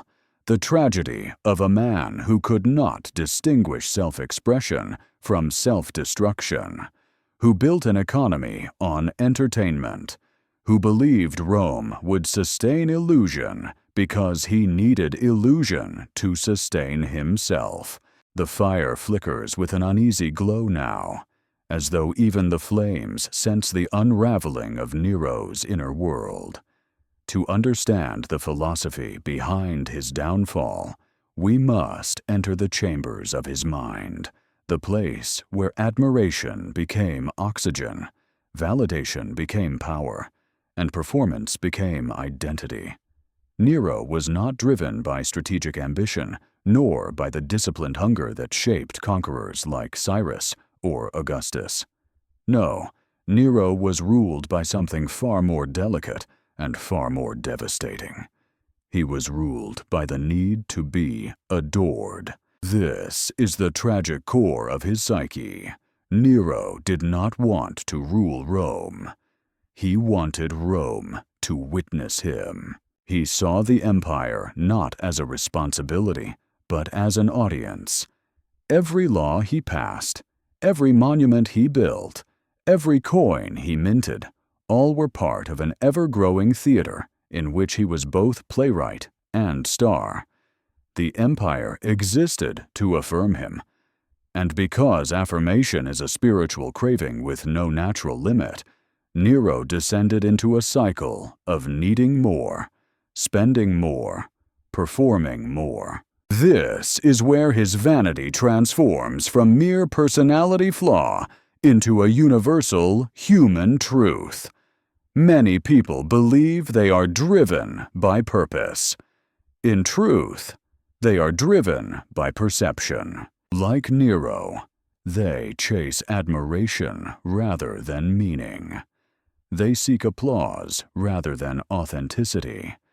They craft images of themselves that must be fed constantly, images that devour time, wealth, energy, and identity. Nero's entire reign reveals a subtle spiritual law. When a person relies on external validation to feel whole, their life becomes a performance they cannot stop. Nero performed constantly. He performed for Rome. He performed for the Senate. He performed for foreign dignitaries. He performed in private gardens, in public arenas, in secret chambers where only his closest allies were allowed to witness his rehearsals. But the applause he received never filled him. It only expanded the hollow space within him. He could not stop performing, because stopping meant facing himself, and facing himself meant confronting the truth he had long avoided. He was terrified he was ordinary. This fear fueled his need to reinvent Rome around himself. When people whispered that the Golden House was a monument to his ego, he redefined the whispers as praise. When critics mocked his singing, he passed laws declaring that anyone who left a performance early would be punished. When he sensed the slightest threat to his image, he reshaped reality until it fit the story he preferred. This reveals the second spiritual law hidden in his life. A person who fears insignificance turns power into illusion, and illusion into dependency. Nero depended on illusion to survive emotionally. He surrounded himself with flatterers who assured him of his genius. He dismissed advisors who challenged him. Seneca, once his moral compass, withdrew from palace life, distressed by Nero's growing detachment from reality. Without Seneca's influence, the emperor drifted even further into delusion. Rome's senators eventually stopped offering counsel, not out of respect, but out of fear. Nero punished dissent harshly. He executed those who questioned him. He exiled those who offered inconvenient truths. In eliminating contradiction, he eliminated clarity. And once clarity vanished, his decisions became increasingly unrooted. This leads to the third spiritual law. When a leader surrounds himself only with agreement, he is no longer leading. He is dreaming. Nero's dream expanded relentlessly. The Golden House grew larger. New fountains, new gardens, new statues, new banquet halls. His festivals stretched weeks, draining the treasury. He sponsored competitions where he was always declared the winner. He traveled through Greece to participate in the sacred games, demanding standing ovations from audiences forbidden to look away. His vanity became a public obligation. When the empire became weary of performing for him, Nero interpreted their exhaustion as betrayal. This is how vanity transforms. It begins as insecurity, evolves into dependence, and ends in paranoia. Nero began to fear conspiracies everywhere. He ordered executions. He suspected generals. He suspected senators. He suspected even his closest allies. He killed his wife. He killed his mother. He killed anyone whose presence threatened the fragile stage he had built around himself. Rome trembled, not from Nero's power, but from the unpredictability of his insecurity. Nero's spiritual downfall reveals a fourth law. When identity is built on image, stability is impossible, because image requires constant maintenance. This applies not only to emperors, but to every person who sacrifices substance for appearance, every entrepreneur who spends more on lifestyle than infrastructure, every investor who chases prestige over prudence, every professional who confuses visibility with value. Nero's final delusion came in the belief that Rome loved him. Not respected, loved. But love built on spectacle dissolves the moment the spectacle fades.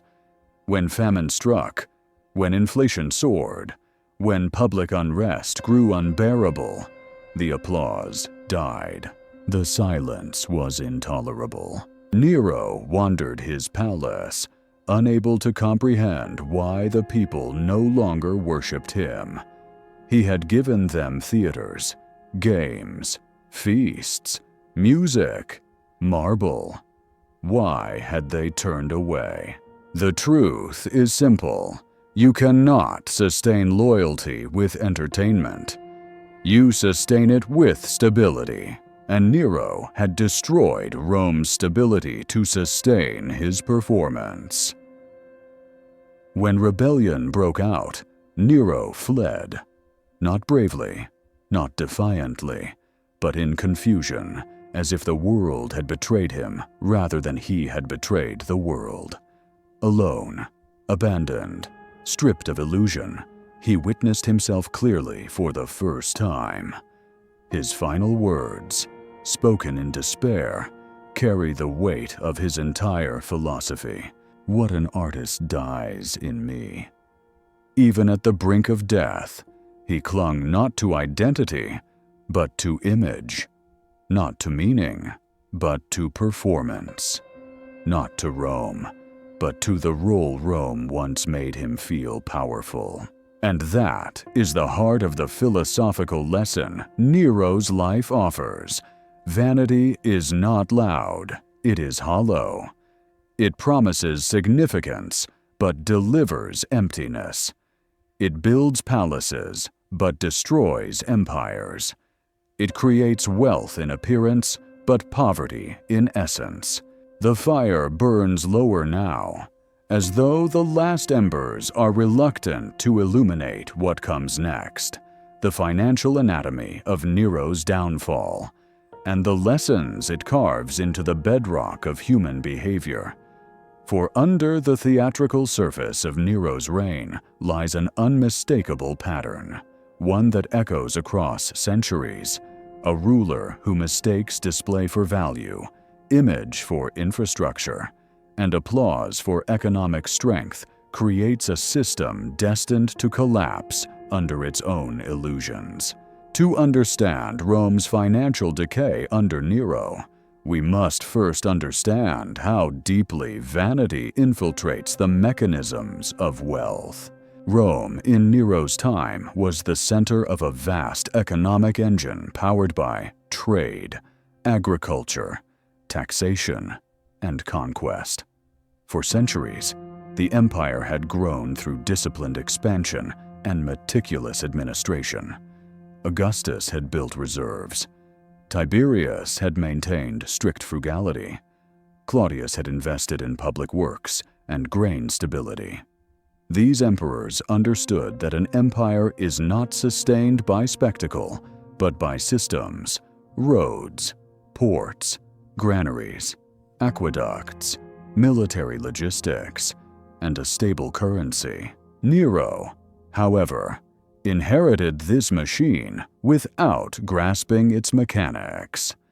He saw Rome not as a network of interdependent components, but as a resource to be spent, a stage to adorn, a mirror to amplify his reflection. This misunderstanding birthed economic consequences that remain some of history's clearest lessons on the cost of vanity-driven leadership. The Golden House, his sprawling palace, consumed resources at an unprecedented scale. Massive estates were seized from citizens to create its artificial lakes and gardens.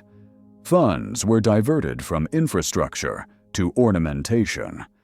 Public housing destroyed in the Great Fire was not rebuilt until large portions of Nero's palace were completed.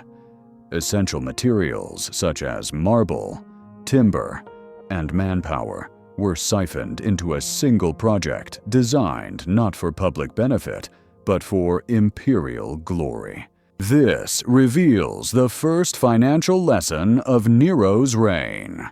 When leaders prioritize personal image over public infrastructure, the economic foundation weakens.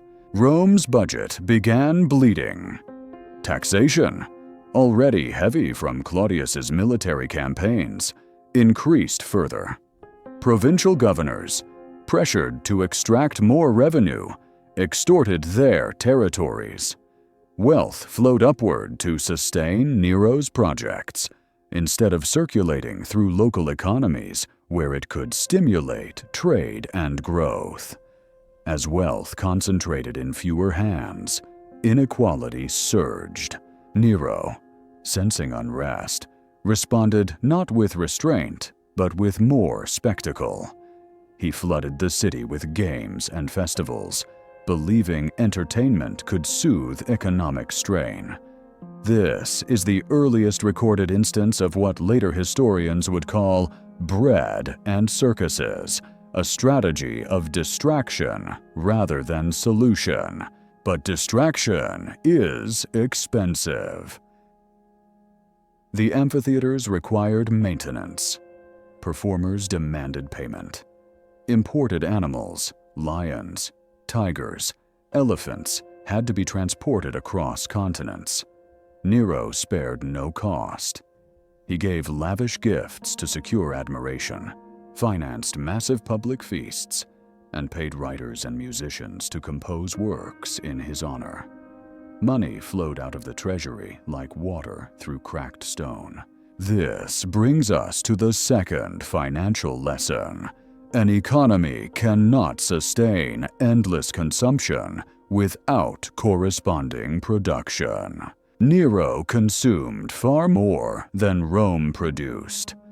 He spent as though the empire's coffers were bottomless, relying on taxation and confiscation to keep the illusion alive. When these proved insufficient, he turned to the Roman mint. Coins were debased, gold and silver diluted with cheaper metals. At first, this seemed harmless. Nero likely believed he could control the optics of inflation. But debasement has consequences. Merchants grew suspicious. Prices rose. Confidence sank. Soldiers demanded higher pay. As trust in currency eroded, people hoarded goods instead of money, causing shortages and price volatility. The economy entered a state of quiet panic. Not the violent panic of riots, but the subtle kind that spreads through marketplaces, whispers through caravans, and seeps into every transaction. Markets began to behave unpredictably. Grain hoarders exploited scarcity. Traders raised prices to compensate for unstable currency. Rome's vast supply chains, once admired for their precision, began to fracture. Nero remained oblivious. He believed the crowds still loved him. But economic cracks, like cracks in marble, widen even when the surface appears intact. The third financial lesson emerges from Nero's approach to crisis. When a system relies on one person's perception rather than structural resilience, collapse is inevitable. Nero believed he could maintain stability through performance. He believed that if he dazzled the people, they would ignore the economy's deterioration. He increased entertainment. He intensified his artistic pursuits. He traveled through Greece, performing in sacred games, and demanded that Rome celebrate every victory as if his personal success were a national triumph. But performance does not lower grain prices. Performance does not stabilize currency. Performance does not repair roads, feed armies, or secure trade routes. Nero was treating Rome not as an empire, but as an audience. When rebellion finally erupted, beginning with Vindex in Gaul, followed by Galba in Spain, it was fueled not by politics alone, but by economic desperation. Those regions had been squeezed by taxation, exploited by corrupt officials, and pressured to supply Nero's extravagant lifestyle. Their frustration became revolution. As unrest spread, Nero attempted one last performance. He rushed to the Senate and promised sweeping reforms. He offered to abolish taxes, restore property, and undo years of economic damage overnight. It was too late. The proposal was not credible. His words carried the weight of a man who had spent his entire reign eroding trust. And trust, once lost, cannot be reclaimed with promises. This is the fourth financial lesson. Reputation is a type of currency, and Nero spent his recklessly.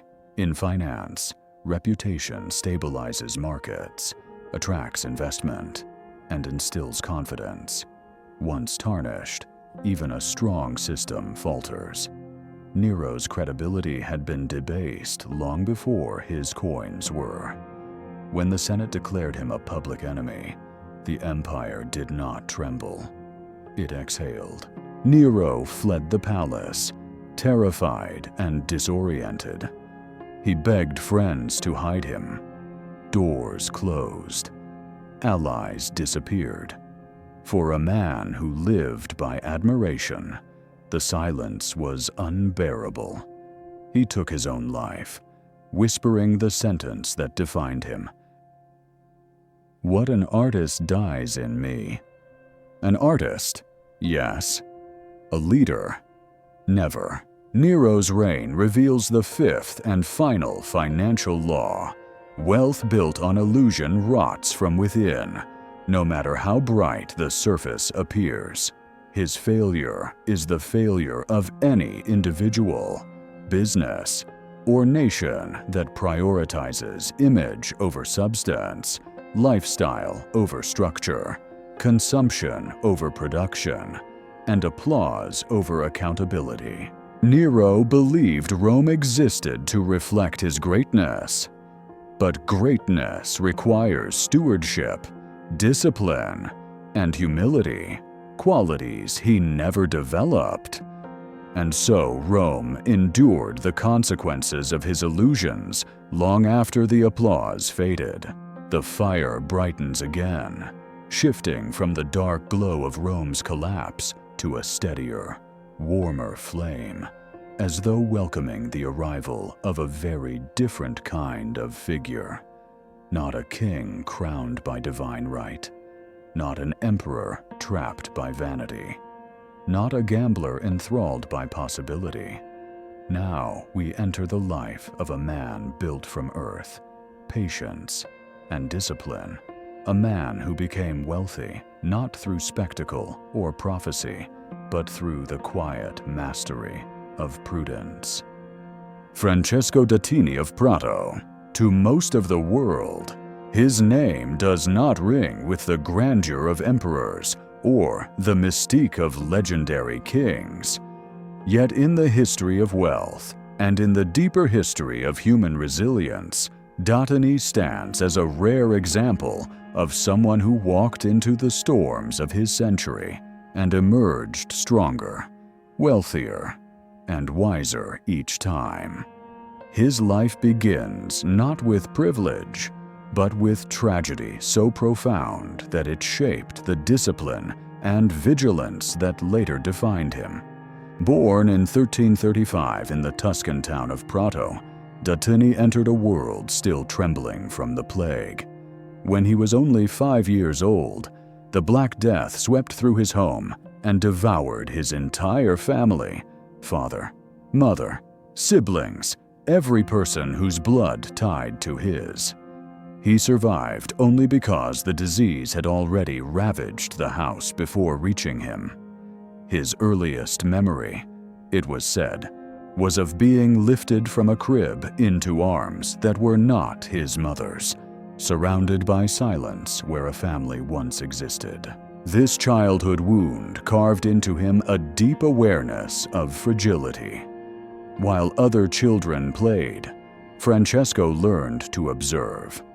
While other young boys imagined futures of glory or inheritance, he learned that nothing, neither comfort, nor family, nor fortune, was guaranteed. Loss made him attentive. Uncertainty made him humble.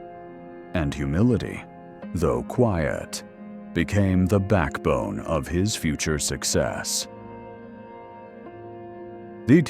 Placed under the care of guardians, young Datini was sent to Avignon in France, then the thriving center of commerce, banking, and papal influence.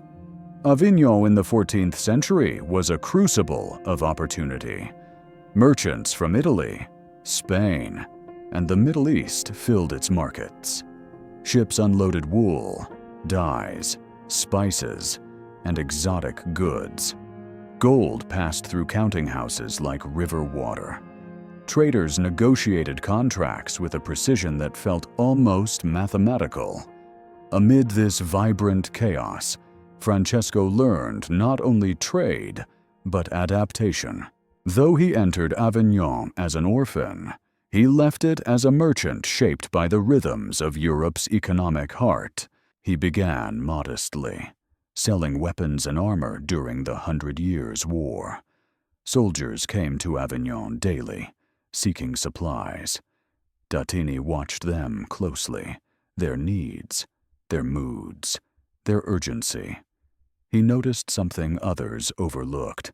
Soldiers feared delays more than prices. They were willing to pay higher rates for immediate availability. And so, he built his first fortune on inventory discipline. He stocked wisely, negotiated early, and purchased goods before shortages drove costs up. His competitors waited for demand. Datini prepared before demand. This becomes the first thread woven into the myth of Francesco Datini. He did not chase opportunity, he anticipated it.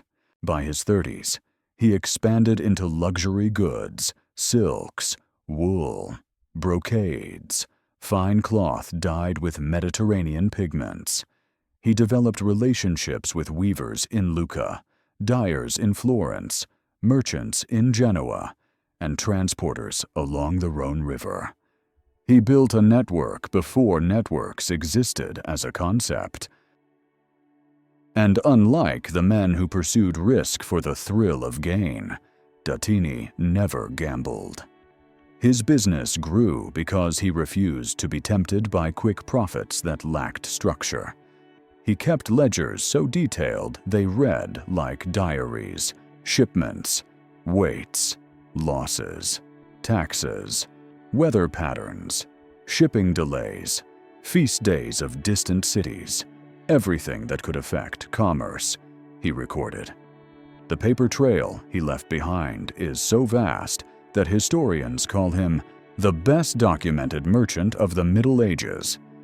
But his wealth did not come solely from knowledge. It came from emotional discipline. Datini understood something rare, that wealth grows most reliably through caution, not through aggression. When the world was calm, he prepared for storms. When storms arrived, he embraced patience. When opportunities arose, he measured risk with a mind sharpened by childhood loss. Avignon's prosperity did not last forever. Wars intensified. Plague returned in waves. Taxes rose.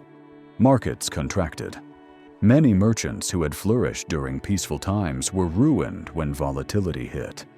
They had spent too freely, expanded too quickly, and ignored warning signs in pursuit of the next profit. Datini did the opposite. He diversified his ventures across multiple cities and industries.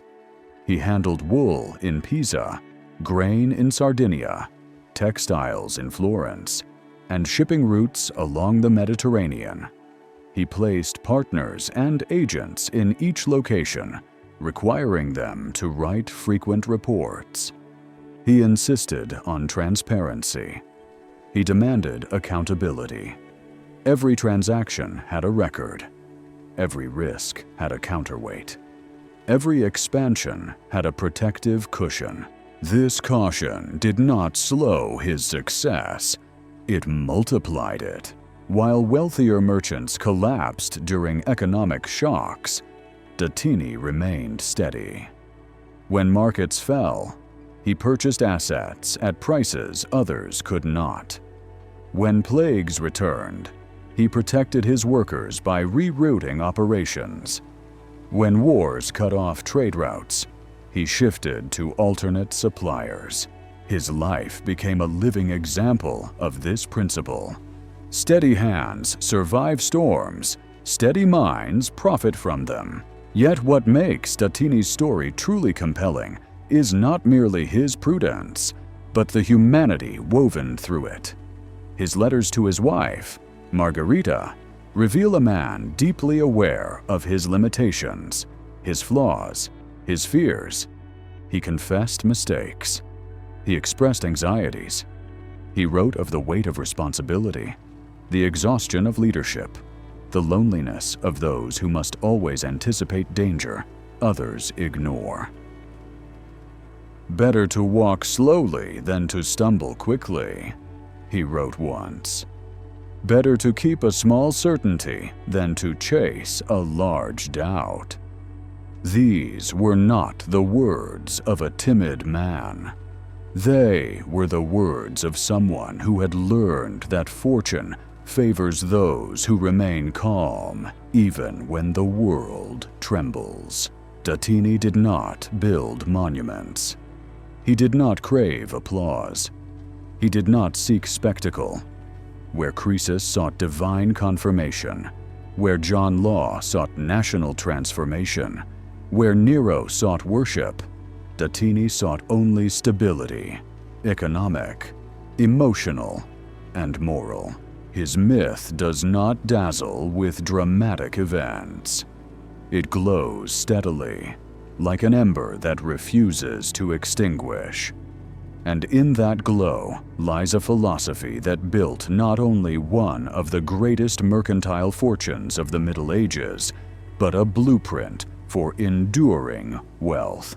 Before we step deeper into his philosophy, the spiritual law embedded in his caution, we pause here, where Datini stands on the threshold of becoming something rare in history. A man who grows wealth not through brilliance alone, but through thoughtful restraint. The fire softens into a steady, amber glow, as though recognizing that Datini's world is not one of dramatic flames or sudden ruin, but of quiet endurance. If Croesus teaches us the danger of certainty, and John Law teaches us the danger of belief unhinged from reality, and Nero teaches us the danger of vanity, then Datini teaches us the power of steadiness, an ancient, almost monastic philosophy of wealth that seldom makes headlines, but always outlasts chaos. To step into the philosophy behind Datini's life is to step into a worldview rarely honored by history books, but profoundly necessary in the pursuit of genuine prosperity. His principles were not born from books or theories, but from survival, from a childhood marked by loss, a merchant's life marked by volatility, and a heart shaped by humility. To understand the spiritual lesson at the core of his story, we begin with an essential truth. Francesco Datini lived with the constant awareness that everything can change suddenly. The plague had taken his family. War had reshaped the cities he traded in. Famine, taxes, political upheavals, and shifting alliances, all were forces beyond any merchant's control. This awareness did not make him fearful. It made him observant. It made him disciplined. It made him reluctant to believe in permanence. This is the first spiritual law we uncover in his life. Humility is the foundation of resilience. Datini never acted as though prosperity was owed to him. He treated success as temporary, volatility as inevitable, and stability as something earned through vigilance rather than luck. This humility allowed him to make decisions others found too cautious, too slow, too conservative, until those same slow decisions proved to be the very ones that protected him when fortunes shifted. Where other merchants relied on instinct, Datini relied on preparation. Where others trusted momentum, he trusted records. Where others treated boom times as confirmation, he treated them as opportunity to prepare for the next contraction. His philosophy was simple, yet profound. When life is calm, strengthen the walls. When life is chaotic, guard the gates. His letters reveal a man who reflected deeply on impermanence. He wrote often of volatility, not with fear, but with acceptance. He believed that the world behaved in cycles, seasons of prosperity, seasons of contraction, seasons of rebuilding. This cyclical worldview made him resistant to the illusions that devoured kings and emperors. He understood that nothing grows forever, nothing collapses forever, and no condition is permanent. This worldview shaped a deeper spiritual principle. Wisdom comes from expecting change, not stability. This belief rooted his emotional balance. He did not panic when markets fell, because falling was part of their nature. He did not become intoxicated when markets rose, because rising was equally impermanent. Wealth did not excite him. Loss did not terrify him. His equilibrium was built on acceptance. In modern language, we would call this emotional intelligence. But Datini's intelligence was not emotional in the sense of empathy alone. It was emotional in the sense of control over impulse, fear, greed, and reaction. He allowed no feeling to dictate financial decisions. His letters sometimes reveal irritation, frustration, even sorrow, but they never reveal haste. This reveals a second spiritual law. Emotion creates distortion. Patience restores clarity. He lived by this principle, even in his private relationships. His marriage to Margarita was turbulent. She often complained of loneliness, frustration, and of the endless stream of letters filled with instructions. But what shines through their exchanges is Datini's relentless intention to maintain harmony through understanding, not dominance. He tried to soften his words. He tried to correct his faults. He tried to practice what he wrote. One must listen more than one speaks. This gentle discipline extended to his business life. He never insulted partners. He never threatened associates. He guided with firmness, but not hostility. He knew that panic spreads, confidence spreads, and temperament spreads. A merchant who remained calm inspired calmness. And calmness, especially in turbulent markets, was the difference between survival and collapse. There is a third spiritual law embedded in Datini's philosophy. Wealth is not accumulated through force, but through rhythm. Datini treated commerce like a tide. He positioned himself where currents were strongest, but he never tried to command the tide itself. He adjusted his sails. He shifted his goods. He diversified his routes. He did not challenge the world. He adapted to it. This adaptability came not from intelligence alone, but from a deep internal stillness. Datini did not chase trends. He did not gamble for sudden gains. He did not rely on miracles or on the favors of rulers. He relied on process, on patience, on observation, on incremental progress. This is perhaps the rarest spiritual trait in the pursuit of wealth, the willingness to grow slowly. In a world obsessed with speed, Datini cherished steadiness. In a world intoxicated by expansion, he cherished sustainability. In a world chasing fortunes, he built foundations. And here lies the fourth spiritual law. Lasting wealth grows in the spaces where ego is quiet. Datini had no need to prove himself. He did not build extravagant homes.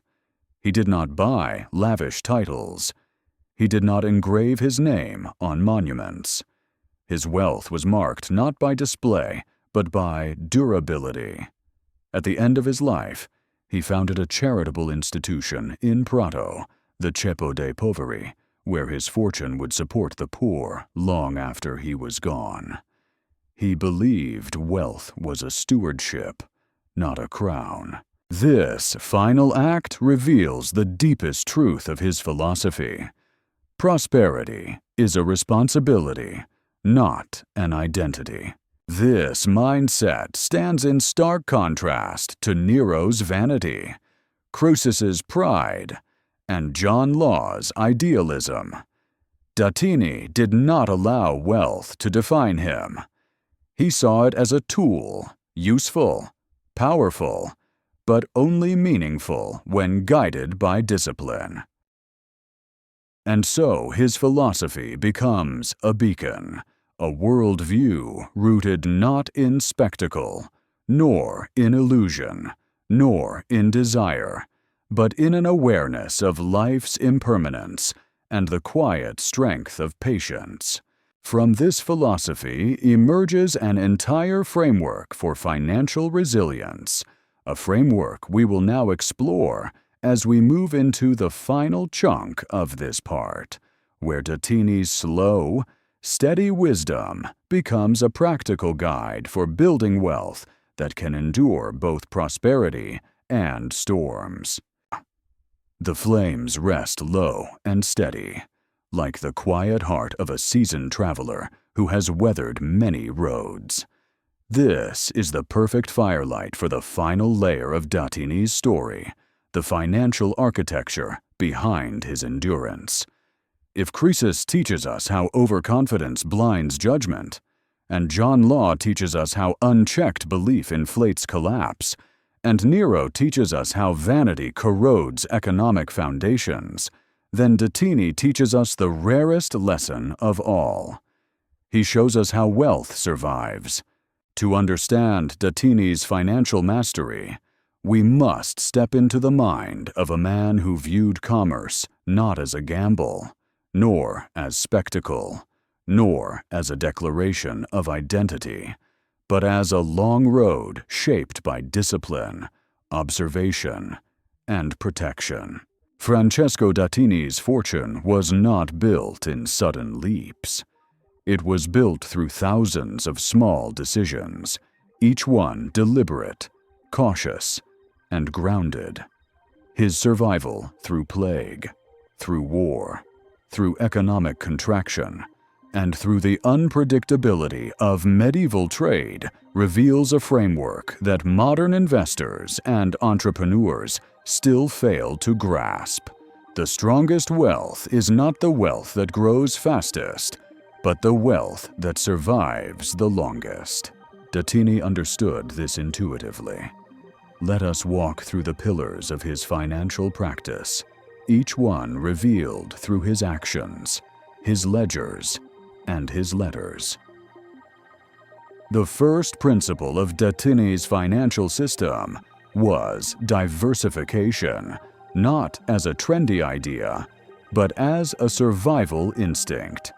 He diversified across regions, industries, tools of trade, and even currencies long before those concepts were formally articulated. He traded wool in Pisa, grain in Sardinia, cloth in Florence, dyes in Majorca, metal goods in Barcelona, and olive oil across the Tyrrhenian Sea. When Pisa's ports were disrupted by conflict, he shifted attention to Catalonia. When France taxed goods heavily, he redirected capital to Tuscany. When plague halted wool production, he focused on textiles. Every weak point in his portfolio was balanced by strength elsewhere. This gives us the first practical lesson. Diversification is not about chasing multiple opportunities. It's about ensuring no single disaster can destroy you. Datini's second principle was meticulous record-keeping. Today, we call it data. In his era, it was discipline. His archives contain tens of thousands of documents, letters, contracts, inventories, shipping logs, expense records, tax receipts. He documented everything because he understood a truth most investors forget. Unrecorded risk becomes invisible risk. Datini wanted no blind spots. By tracking every coin, every delivery, every obligation, he saw problems before they became crises, and opportunities before they became trends. His letters often reveal how these records shaped his thinking. In one, he warns a partner. Fortune favors the prepared, but she abandons those who do not watch the numbers. The third principle was emotional neutrality. Datini refused to let excitement dictate action. He made no impulsive expansions. If a product's price skyrocketed, he sold cautiously rather than hoard greedily. If prices fell, he did not panic sell. He analyzed the cause. This emotional steadiness is woven through his correspondence. When markets in Avignon collapsed after political unrest, young merchants begged him for advice. Datini wrote back, "Wait, the river always returns to its course. The stone that jumps into the water before seeing its depth breaks itself." He avoided bubbles. He avoided fads. He avoided the mania that consumed so many merchants whose names now lie forgotten in the dust of history. This leads to the third financial principle. Emotional investors bleed wealth through reaction, Rational investors accumulate wealth through restraint. The fourth principle was redundancy. Datini built safeguards into every venture. If a shipment was worth 100 florins, he insured it. If a partner managed a branch, he assigned a second to audit it. If a cargo route was dangerous, he sent 2 vessels instead of 1. If a consignment was delayed, he had another waiting. This practice added cost, yes, but cost is not the enemy of wealth. Fragility is. Datini was willing to sacrifice short-term profit for long-term protection. Modern language calls this anti-fragility, systems that do not merely withstand stress but strengthen through it. Datini lived this centuries before the term existed. We arrive now at the 5th principle. Safety is an investment, not an expense. Another cornerstone of his system was relationships. Datini treated trust as currency. He paid partners fairly. He ensured workers received wages during hard times when other merchants dismissed theirs. He honored contracts even when it cost him. He lent money to struggling associates, not to gain leverage, but to maintain networks. This generosity was not sentimental. It was strategic. Trust reduces friction. Trust accelerates deals. Trust expands influence. Trust stabilizes partnerships. And trust cannot be bought. It must be earned. Thus emerges the 6th principle. In commerce, trust compounds faster than capital. The 7th and perhaps most important principle was patience. Datini did not chase explosive returns. He did not attempt to beat markets. He did not seek to dominate every opportunity.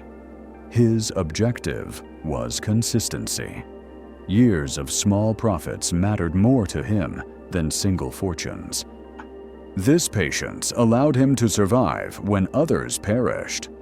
During the worst plague recurrence, many merchants liquidated assets in despair. Datini held steady. When trade slowed after military conflict, others panicked. Datini conserved resources and waited for the tide to return. In a letter written during one of the harshest economic winters, he said, "Little gains every day become great mountains when time is the companion." This is the 7th financial principle. Time is the most faithful partner of disciplined wealth. The final principle in Datini's system was transcendence. The idea that wealth must serve a purpose greater than itself. Near the end of his life, he redirected a significant portion of his fortune into the Ceppo dei Poveri, a charitable institution that still exists today. For a man who survived the plague's loneliness, this was his answer to life's impermanence, to ensure his wealth outlived him in service to others. This establishes the 8th principle. Wealth becomes meaningful only when it contributes beyond the self. Datini's life, examined through the lens of financial discipline, becomes a blueprint. Diversify. Document. Stay calm. Build redundancy. Cultivate trust. Move slowly. Think long-term. Give purpose to your gains. These are not glamorous principles. They do not produce headlines. They do not ignite mania, but they endure. They survive floods, plagues, wars, and the volatility of human desire. They form the opposite of Croesus's certainty, the opposite of Law's idealism, the opposite of Nero's vanity. They form the quiet backbone of resilience. The fire shifts once again, growing sharper, cleaner, more focused, as though preparing itself for a man whose life was carved not in gold or illusion or commerce, but in silence, discipline, and steel. To understand Musashi, we must step away from palaces and marketplaces and enter a world where the only currency was skill, the only wealth was mastery, and the only enemy was the self. The world into which Miyamoto Musashi was born was one drowning in conflict. 16th century Japan was fractured into warring clans, each vying for land, honor, and survival. Samurai roamed the countryside like storms. Villages lived in fear of raids. Castles burned, rebuilt, and burned again. Power shifted like a restless tide. In such an age, most warriors attached themselves to a lord for protection. Musashi did not.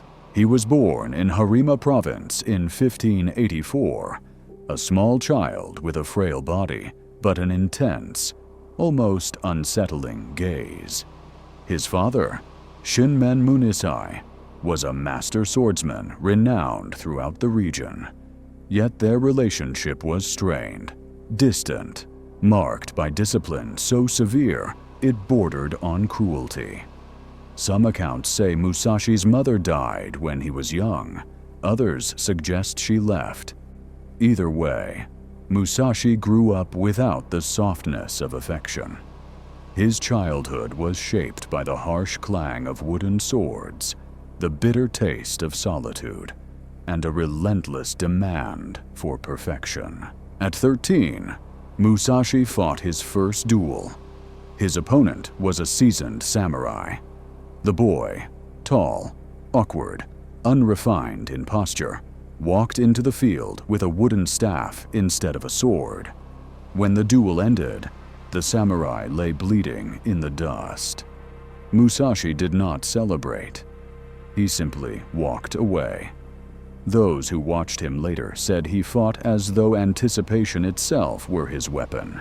He stepped aside before strikes landed, struck before openings were visible, moved with an instinct beyond technique.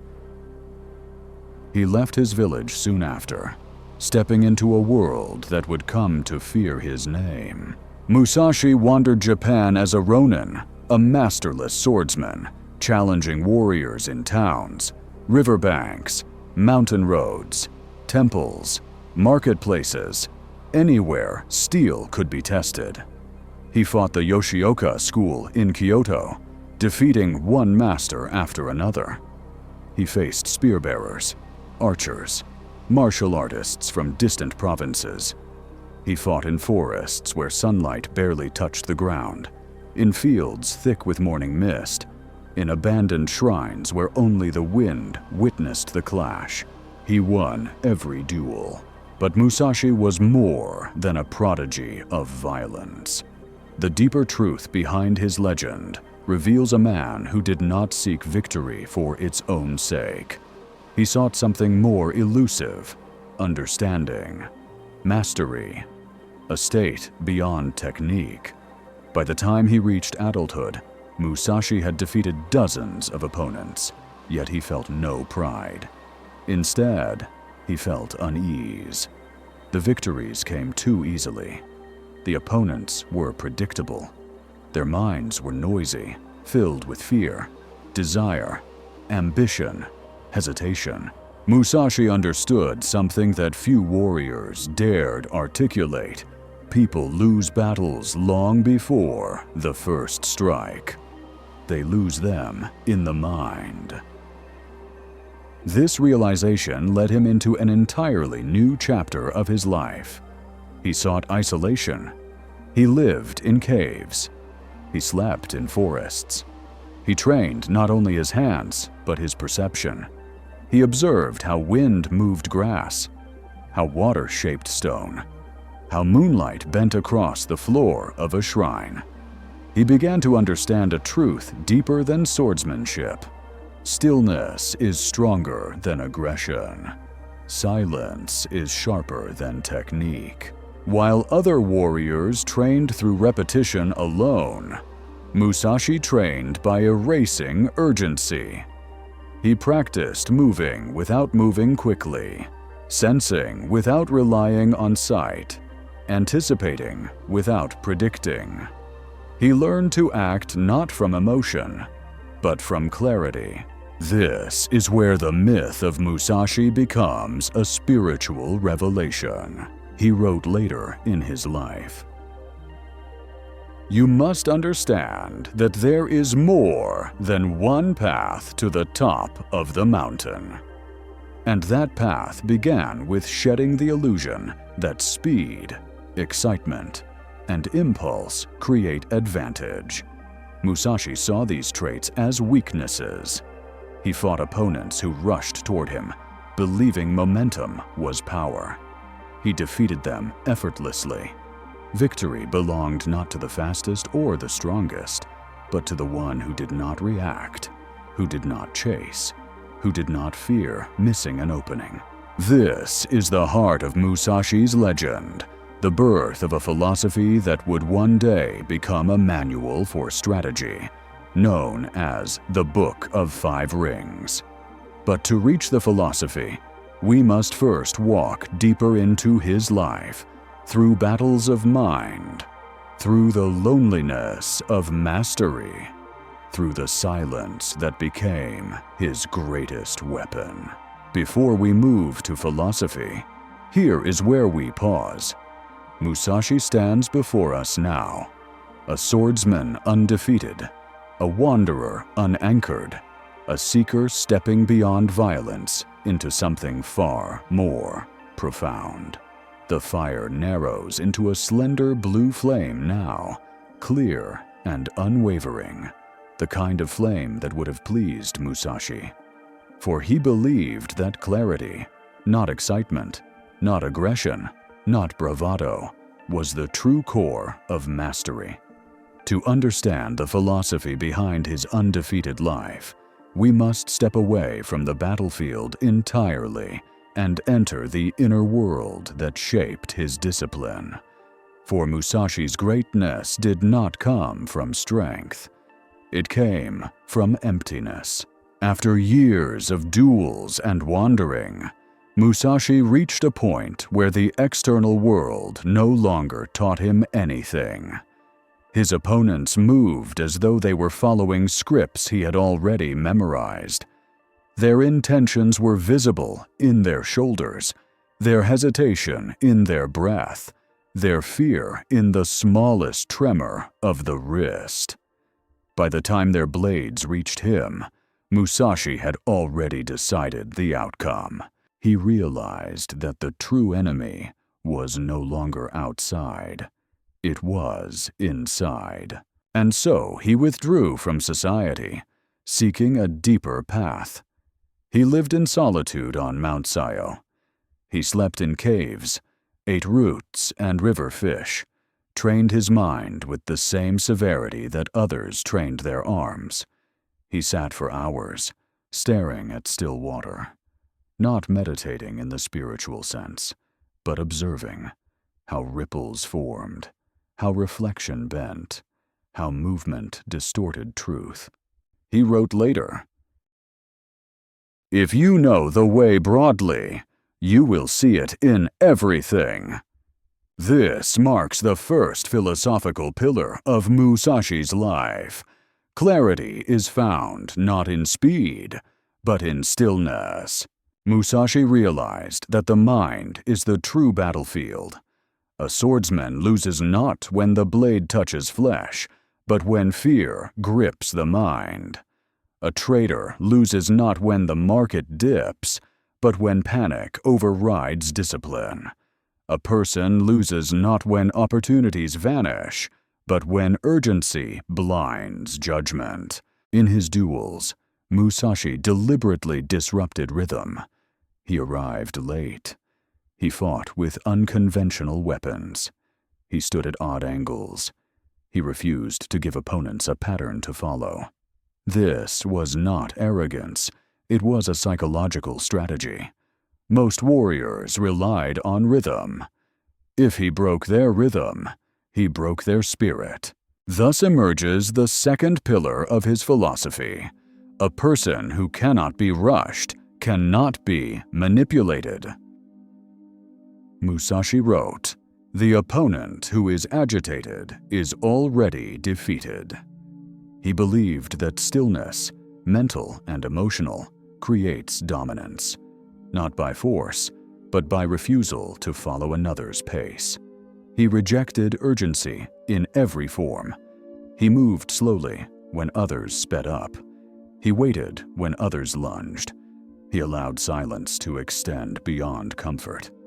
This unnerved opponents more effectively than any flourish of technique. And within these behaviors lies a spiritual truth that remains timeless.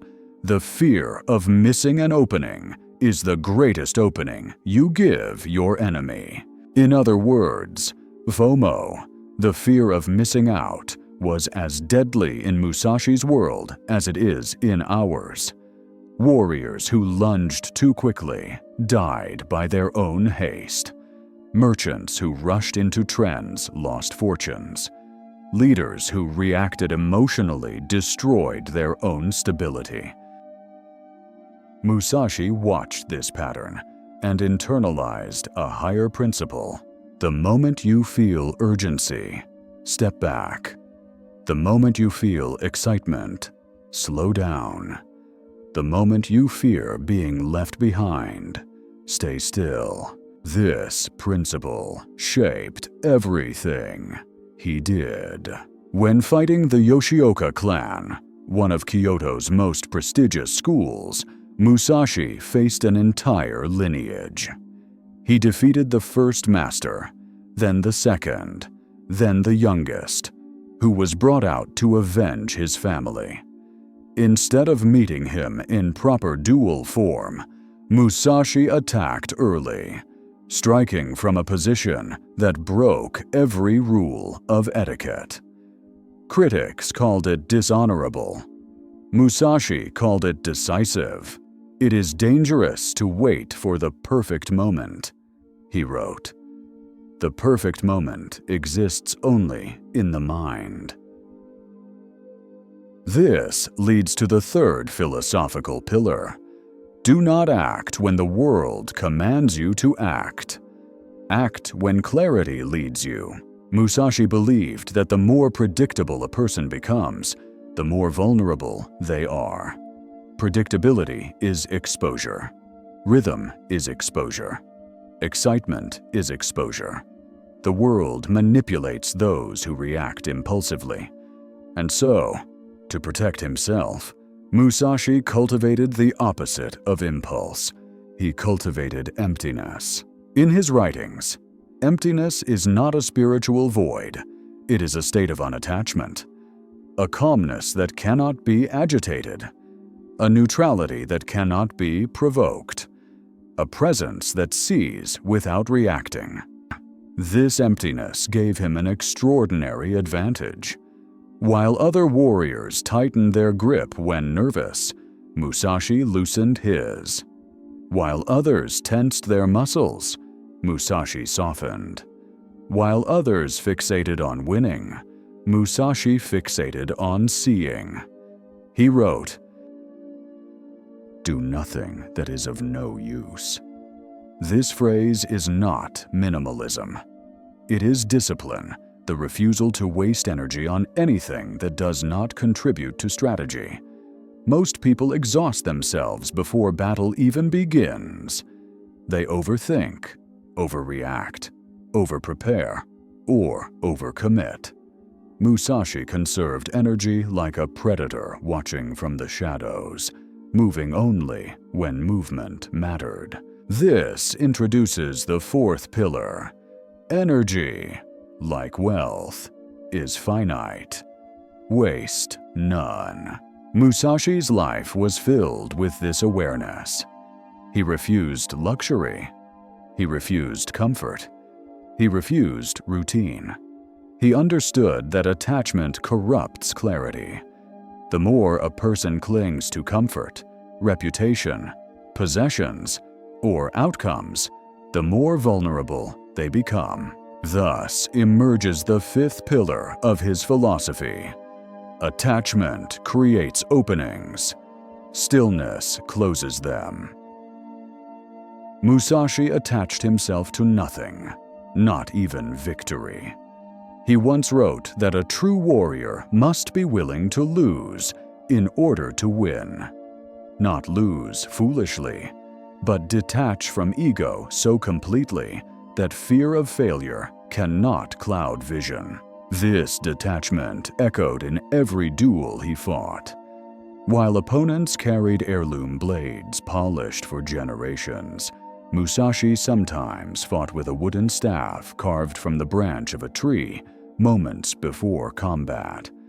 He wanted unpredictability. He wanted minimalism.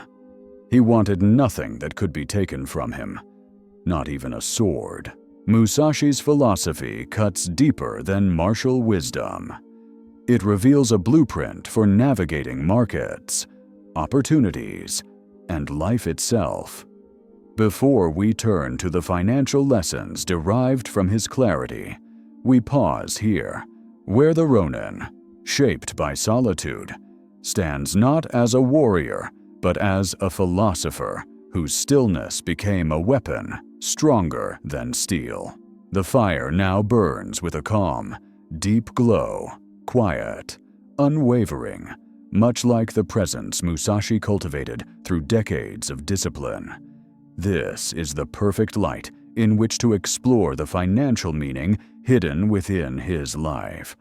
For although Musashi was not a merchant, a banker, or an economist, his philosophy holds some of the most profound lessons about risk, timing, and emotional control ever recorded in human history. To understand Musashi financially, we must first understand the environment he lived in. Feudal Japan was a world of sudden shifts, alliances broken overnight, lords rising and falling, wealth built and destroyed within a season. It was a volatile landscape. And volatility breeds one thing in the human mind: impulse.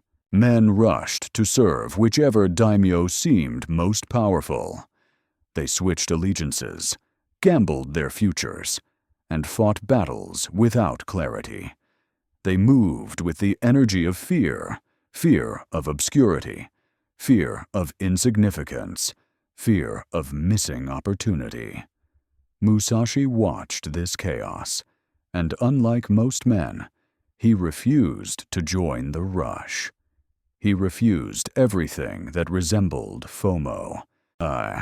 If Croesus's downfall came from certainty, and John Law's collapse came from belief, and Nero's ruin came from vanity, then Musashi's success came from a single principle.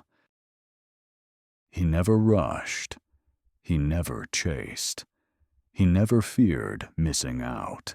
From this, we derive the first financial law of Musashi's life. Do not enter a situation because others are entering it. Enter only when the ground beneath you is firm. In modern language, do not invest because others are investing. Do not buy because others are buying. Do not follow a trend simply to avoid being left behind. Musashi once wrote, "The rush of the crowd is the death of the individual." He learned this on the battlefield, watching warriors swarm into danger because they did not want to miss glory. But the same applies to markets. Investors rush into manias. Entrepreneurs rush into saturated industries. People rush into decisions because they fear the shame of being the last to act. Musashi believed that urgency corrupts judgment. So he trained himself to be aware of urgency the way a hunter senses a trap. Whenever he felt an inner pull that said, "Move now," or "lose the opportunity," he paused. He slowed. He watched. He let the impulse burn without obeying it. This leads to the second financial principle. The greatest losses come from actions taken under the illusion of scarcity. Most bubbles throughout history, tulip mania, the Mississippi bubble, the dot-com boom, crypto frenzies, are built not on assets, but on scarcity psychology. Hurry, or you'll miss it. Hurry, or someone else will get there first. Hurry, because this chance may never appear again. Musashi rejected this worldview entirely. He believed that openings, opportunities, are infinite. Not frequent, not constant, but infinite in the way seasons are infinite. They return if you know how to wait, observe, and remain calm. He saw the world not as a single, fleeting chance, but as a landscape of repeating cycles. Where others saw panic, he saw patterns. Where others saw urgency, he saw noise. He wrote, "In all things, rhythm is key. When you do not know the rhythm, you rush. When you rush, you break." This gives us the third principle. Identify the rhythm before acting. Do not force your strike into the wrong moment. In finance, rhythm is everything. Market cycles, interest rate cycles, business cycles, consumer sentiment cycles, risk-on and risk-off cycles. Even human emotion has cycles. Hope, fear, greed, panic. Musashi's method was simple. He observed until the rhythm revealed itself. Only then did he strike. And when he struck, it was decisive. Musashi offers the fourth principle. Decisiveness is only possible when hesitation has been removed by preparation. Most people confuse decisiveness with speed. Musashi saw speed as dangerous.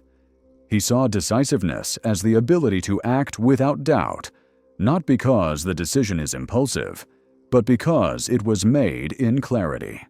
In finance, this means acting not because the market moves, but because you see clearly. The fifth principle emerges from how Musashi watched his opponents. Never attack the opponent's strength. Attack their imbalance. In markets, imbalance is where opportunity hides. Not in the popular sectors. Not in the hyped investments. Not in the places where everyone is already rushing.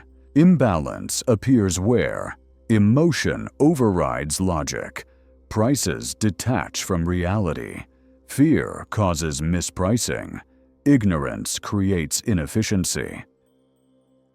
Musashi understood that the moment people rush into anything, duels, battles, investments, imbalance forms. And that imbalance becomes the point of leverage. The sixth principle of Musashi's financial wisdom is restraint. Do not overextend. Leave energy unused. Musashi never committed all his strength in the opening strikes. He conserved energy for when opponents became desperate or fatigued. In finance, this means do not invest everything. Do not leverage excessively. Do not push beyond safety. Always leave reserves. Why? Because the unexpected always arrives. Musashi planned for the unexpected, not with fear, but with preparation. The seventh principle: detach from outcomes. Focus only on execution. Musashi fought without emotional attachment to winning. By removing pressure, he removed distortion. Investors often lose because they want the market to move in a certain direction. Entrepreneurs suffer because they want success so strongly that they cannot see failure approaching. Attachment blinds.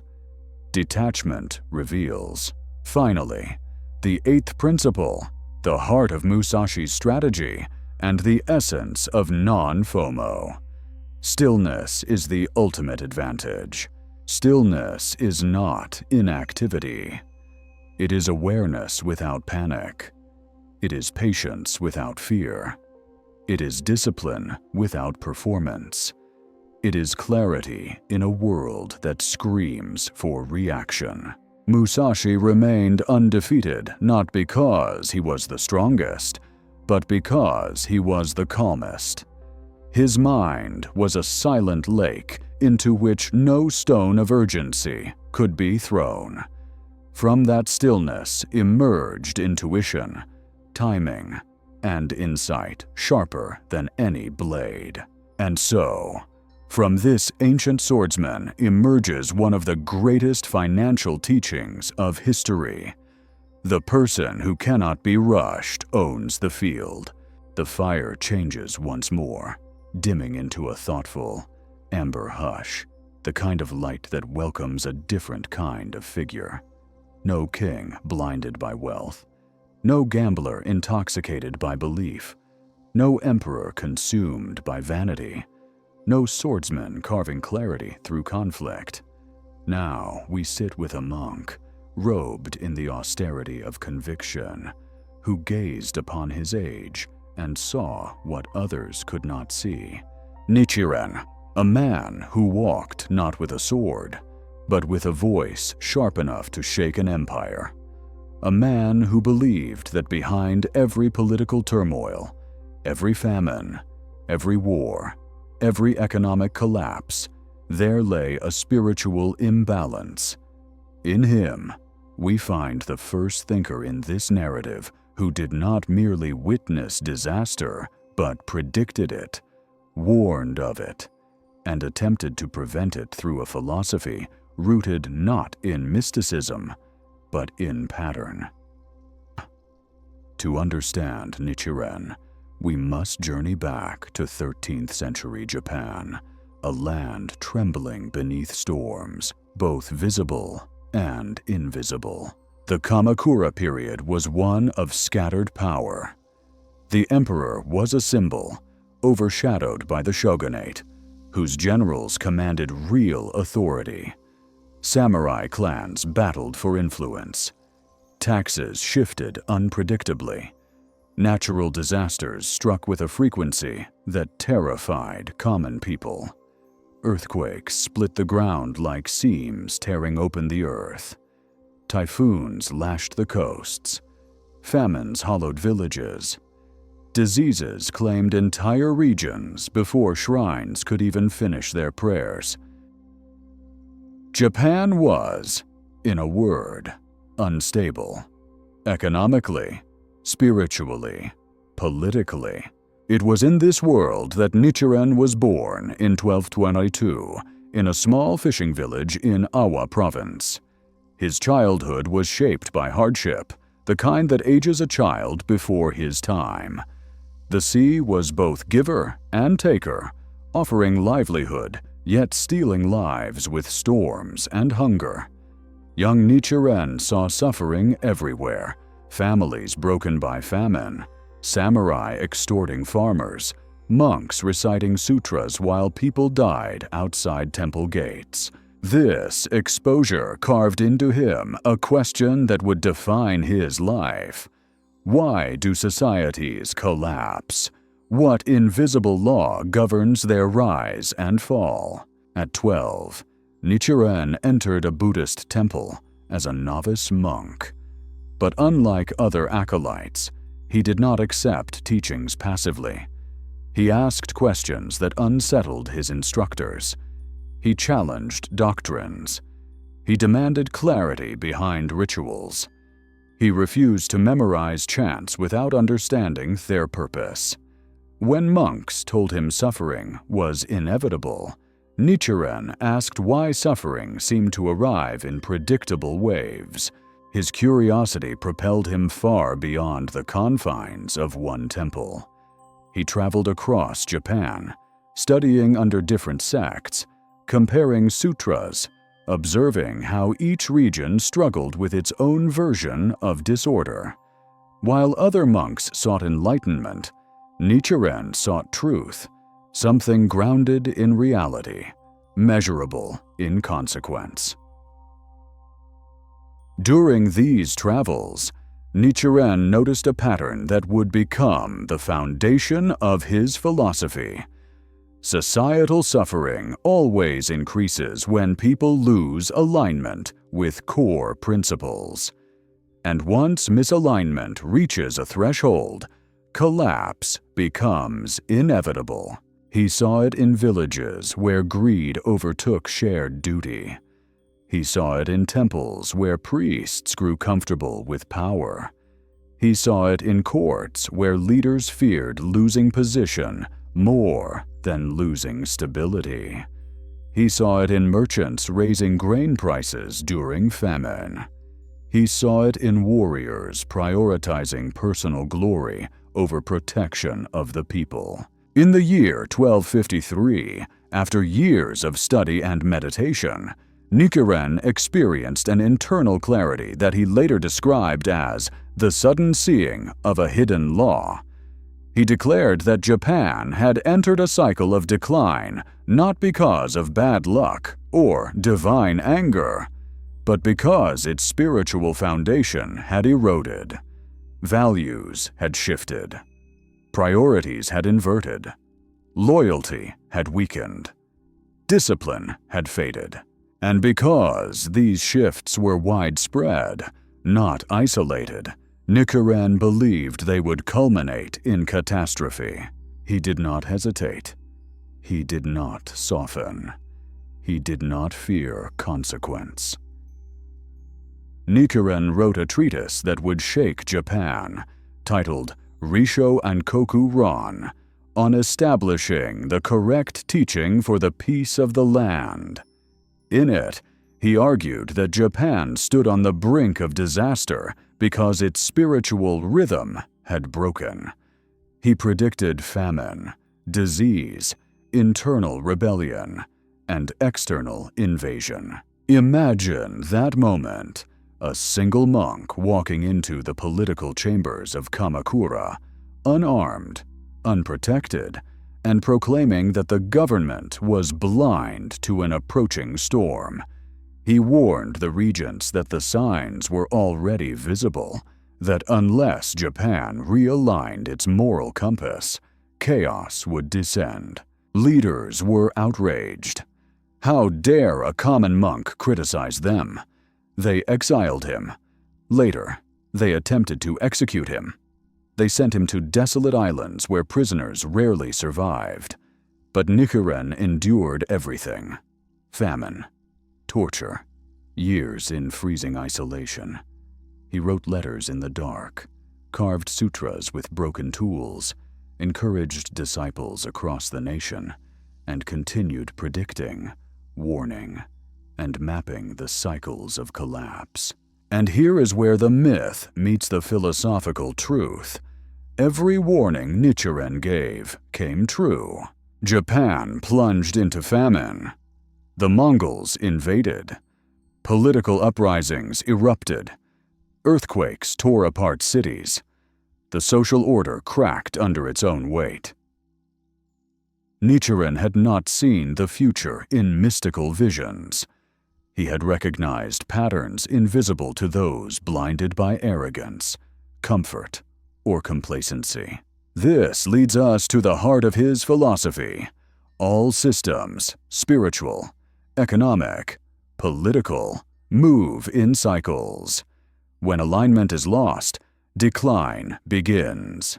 When decline reaches its peak, destruction arrives. When destruction clears the old, renewal becomes possible. Nichiren's worldview was not one of despair, but of rhythm. Rise, decline, collapse, rebirth. He believed nations collapse long before collapse is visible, because deterioration begins in the unseen places: values, integrity, discipline, cohesion. And once collapse is underway, nothing can stop it.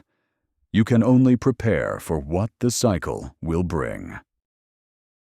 Before we turn toward the deeper spiritual principles hidden within Nichiren's warnings and the financial meaning they carry, we pause here, at the moment where a lone monk stands against the tide of a nation's coming storm. Alone, unyielding, eyes open while others look away. The fire quiets into a steady, contemplative flame, as though recognizing that Nichiren's world is one defined not by spectacle or violence, but by insight sharpened into prophecy. To understand the philosophy behind his warnings, we must step into the inner discipline that allowed him to see what others could not. For Nichiren did not predict calamity through mysticism. He predicted it through a profound understanding of human behavior, collective psychology, and the invisible laws that govern rise and fall. To grasp his philosophy, we begin with the truth that shaped his entire worldview. Collapse is not an event. Collapse is a process that begins long before the world notices. This principle guided everything Nichiren wrote, taught, and lived. While political leaders focused on visible stability, taxes collected, armies assembled, temples funded, Nichiren looked beneath the surface.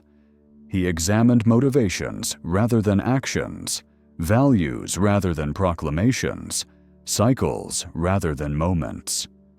He believed that suffering is not random. It follows patterns. These patterns emerge when a society turns away from its foundational principles, its rhythm, its moral compass, its correct teaching, as Nichiren called it. This leads to the first spiritual law of his philosophy. Imbalance precedes disaster. Always. Nichiren believed every society contained an internal alignment, an invisible structure guiding its order. When this alignment broke, consequences emerged not as punishment from the gods, but as natural outcomes of imbalance. Just as the body becomes ill when its internal energies fall out of harmony, a nation becomes vulnerable when its spiritual alignment fractures. Nichiren wrote extensively about this in Risho Ankoku Ron. He argued that Japan's leaders had lost sight of their responsibilities, prioritizing power over duty, comfort over integrity, and ritual over meaning. Temples had become political tools. Samurai fought for personal prestige rather than for the protection of the people. Merchants raised prices during famine. Farmers hid harvests to escape taxation. Everyone acted for the self, not for the whole. This erosion of collective duty, Nichiren believed, was the true disaster, not the famine, not the storms, not the wars. Those were merely symptoms. Thus emerges the second spiritual law. Chaos appears externally only after it has already won internally. In Nichiren's mind, every external crisis, economic, political, environmental, was a reflection of internal decline. Leaders ignored early signs because early signs were subtle: disunity, greed, distrust, complacency. Only when these traits became widespread did they manifest as visible collapse. He compared a nation to a great ship. A small crack below deck is invisible to passengers on the top deck, but water is already pouring in. The passengers continue drinking, laughing, and celebrating, believing the ship is stable. By the time the crack becomes visible, it is too late. Nichiren understood that the same applies to human life.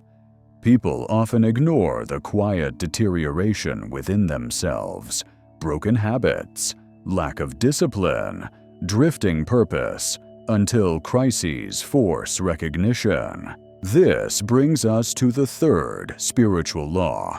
The causes of collapse are subtle, the results are dramatic. The wise watch the subtle. Nichiren was exiled for speaking these truths. He was beaten, threatened, almost executed. But none of it stopped him. He believed his warnings were not opinions. They were observations. He saw cycles repeating in his time that had occurred in previous centuries.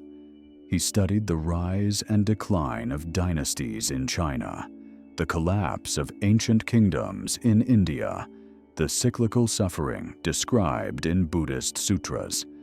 He discovered patterns that transcended geography and culture, patterns that felt universal. From this study came the fourth spiritual law. Human beings repeat the same cycles because they repeat the same attachments. Nichiren saw attachment as the root of suffering, not attachment in the Buddhist sense of desire alone, but attachment to illusions, false security, and denial.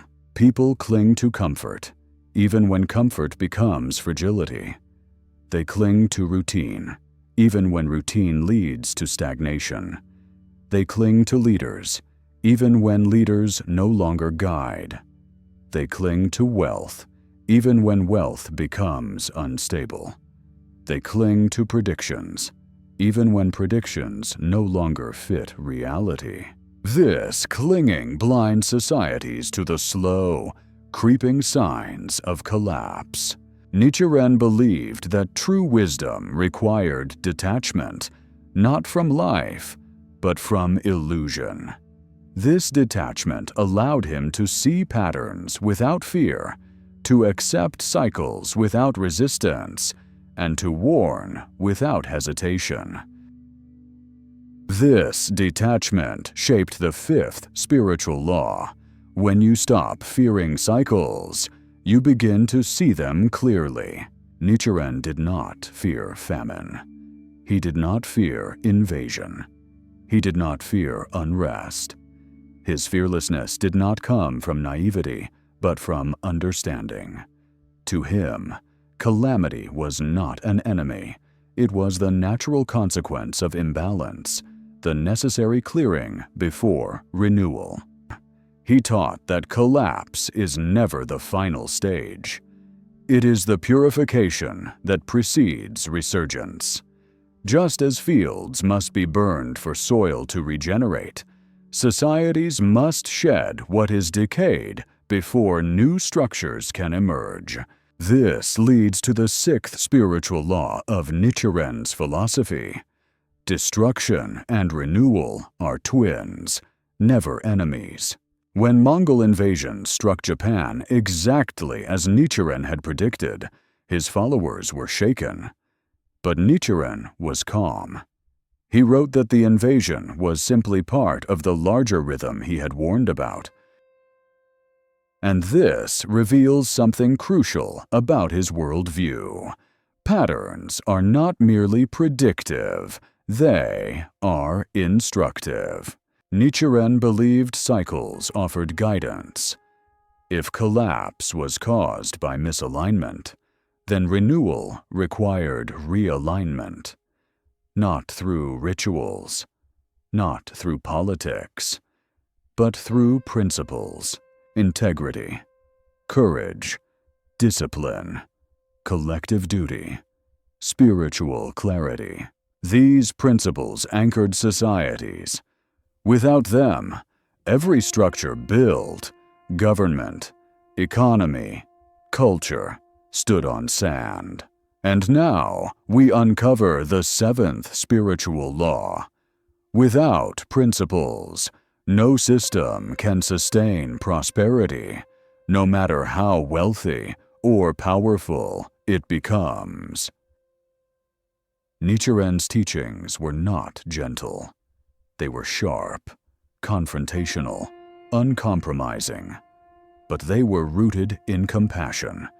He wanted Japan to survive. He wanted society to correct its course before collapse forced correction.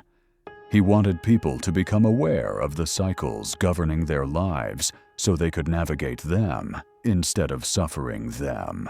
Before we move into the financial applications of Nichiren's philosophy, the way cycles govern markets, businesses, and wealth, we pause at this point where the monk stands, alone, yet clear-eyed, watching the rhythms of rise and fall with a serenity earned through hardship. The fire deepens into a low, steady burn, like the calm before a turning tide. This is the light in which Nichiren's final lesson must be told, for the financial wisdom hidden within his predictions is not loud like markets, nor glittering like wealth. It is quiet, rhythmic, relentless, the kind of wisdom that endures precisely because it does not depend on excitement, but on understanding the cycles that shape all human prosperity. To understand Nichiren financially, we must begin with the core truth that guided his warnings. Everything moves in cycles, and cycles always complete themselves. Nichiren believed the world operated like a wheel. When a society rose, it was because discipline, unity, and clarity were strong. When it declined, it was because those qualities eroded. When it collapsed, it was because imbalance reached its peak. And when it rebuilt, it was because new alignment emerged. He applied this thinking not only to nations, but to all systems: familial, spiritual, political, economic. Every cycle followed the same pattern: stability, growth, excess, decline, collapse, renewal, stability, again. This is the first financial principle embedded in Nichiren's worldview. Markets, like civilizations, move in predictable cycles, even when humans pretend they do not. When leaders in his era insisted Japan was stable because taxes were collected, Nichiren told them it was declining because values were shifting. When advisors claimed the empire was prosperous because temples were full, Nichiren warned that faith had hollowed into ritual. When merchants believed famine was temporary, Nichiren warned it was part of a broader decline. The same blindness appears today. People say, "This market is strong," because prices rise. People say, "This economy is healthy," because numbers look comforting.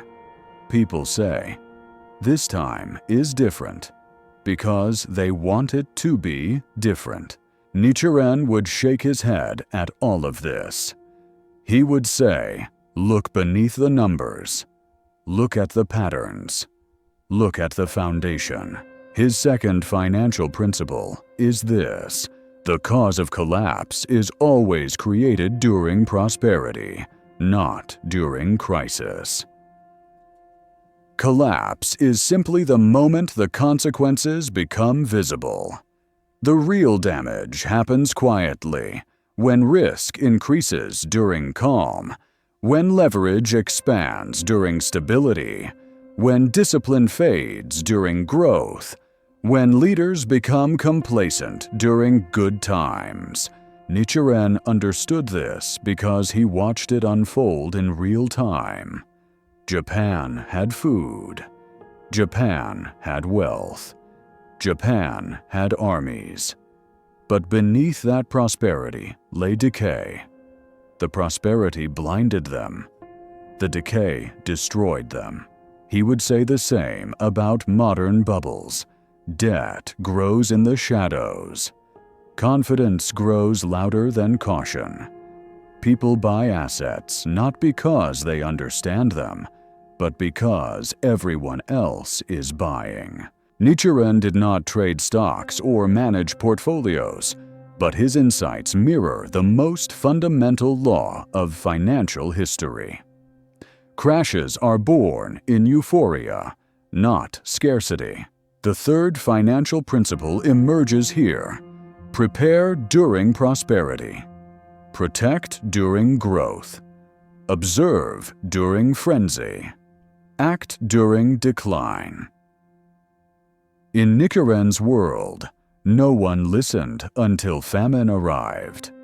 In our world, no one listens until markets crash. But Nichiren's wisdom says that by the time the crash arrives, opportunity is already gone. He taught his followers a simple, harsh truth. Calamity is predictable to the mind that watches quietly. A sentence that cuts straight into financial behavior. The fourth financial principle follows from this. Do not fear the cycle. Fear ignoring it. Most people fear downturns. Nichiren did not. He saw downturns as purifiers. He believed collapse clears away what no longer works. He believed decline resets systems. He believed rebuilding becomes possible only after decay is removed. Translated financially. Recessions are not to be feared. They are to be prepared for. Bear markets are not threats. They are cleanings. Downturns are not punishments. They are corrections. To Nichiren, downturns were not enemies. They were necessary rhythm. This brings us to the fifth principle. Volatility is not a problem. Vulnerability is. Nichiren observed that systems collapse only when they become fragile, when leaders ignore problems, when people abandon discipline, when foundations become hollow. In finance, fragility appears when people borrow excessively, companies expand without stability, investors chase returns instead of managing risk, governments make promises they cannot fund, confidence replaces analysis. Nichiren would say, a storm is only fatal to the structure built on a weak foundation. Translate this to markets, and you see the same truth. The crash does not destroy the strong. It destroys the fragile pretending to be strong. His sixth financial principle is rooted in this recognition. A system is safe not when the world is calm, but when the system itself is strong. This is why Nichiren warned leaders during peaceful times, not during crisis. He wanted them to strengthen foundations. They instead strengthened their illusions. This leads to the seventh principle, the heart of Nichiren's financial wisdom. Long-term prosperity belongs to those who align their decisions with cycles instead of emotions. Nichiren had no interest in short-term comfort. He focused on long-term alignment. When Japan enjoyed prosperity, he examined whether that prosperity was sustainable. When disaster struck, he asked what internal imbalance created it. He saw cycles not as disturbances, but as teachers. And so, we arrive at his final financial principle. Your success depends not on predicting the future, but on recognizing the cycle you are in. Are you in a cycle of growth? A cycle of excess? A cycle of fragility? A cycle of correction? A cycle of renewal? Nichiren would say the answer is visible. If you are willing to look beneath the surface, if you are willing to watch with calm instead of react with panic, if you are willing to seek truth instead of comfort. And so, Nichiren stands not merely as a monk, but as a strategist who understood that life, whether spiritual or financial, is not random. It is patterned, rhythmic, predictable to the mind that studies deeply. The fire lifts again, glowing warmer now, as though recognizing that the next figure is not a conqueror of empires or a prophet of cycles, but a builder, steady, generous, and remarkably unshaken by disaster. Amedeo Pietro Giannini, a name that does not thunder through history books, yet quietly changed the financial world in ways more profound than many kings or magnates whose statues still stand. To understand Giannini, we must travel to San Francisco at the dawn of the 20th century, a city booming with immigrants, dreamers, laborers, railroad workers, and merchants. A city where opportunity grew as quickly as buildings rose, yet where the financial elite guarded capital like a dragon guarding gold. Banks at that time lent to the already wealthy, landowners, shareholders, and established families. For the working poor, saving was nearly impossible. Borrowing was unthinkable. Institutions viewed immigrants with suspicion, laborers with disdain, and entrepreneurs with ridicule. Into this world stepped a man who saw what others overlooked. Amedeo was born in 1870 to Italian immigrants who worked the vineyards of California. His father was murdered when he was 6 years old, forcing his mother to remarry and move the family to San Jose. Young Amedeo grew up selling produce, hauling crates, bargaining with wholesalers, and observing the rhythms of ordinary people trying to climb out of poverty. These early years shaped a worldview that would later define modern banking. The belief that ordinary people deserve the chance to build their lives. Amedeo was calm by nature, but sharp, his eyes always scanning, his mind always calculating ways to improve the lives of workers drowned in the tides of unfair systems. In his 20s, he became a produce broker so skillful that he was known across the West Coast for fairness, precision, and the ability to read markets better than men twice his age. He treated small farmers with the same respect he gave wealthy exporters, gaining trust from hundreds of families who viewed him as both merchant and friend. Yet it was in 1904 that Giannini did something extraordinary. He founded the Bank of Italy in a converted saloon on Montgomery Avenue. Not for the elite, not for established businessmen, but for immigrants, laborers, families, and dreamers, people every other bank ignored. The financial world laughed.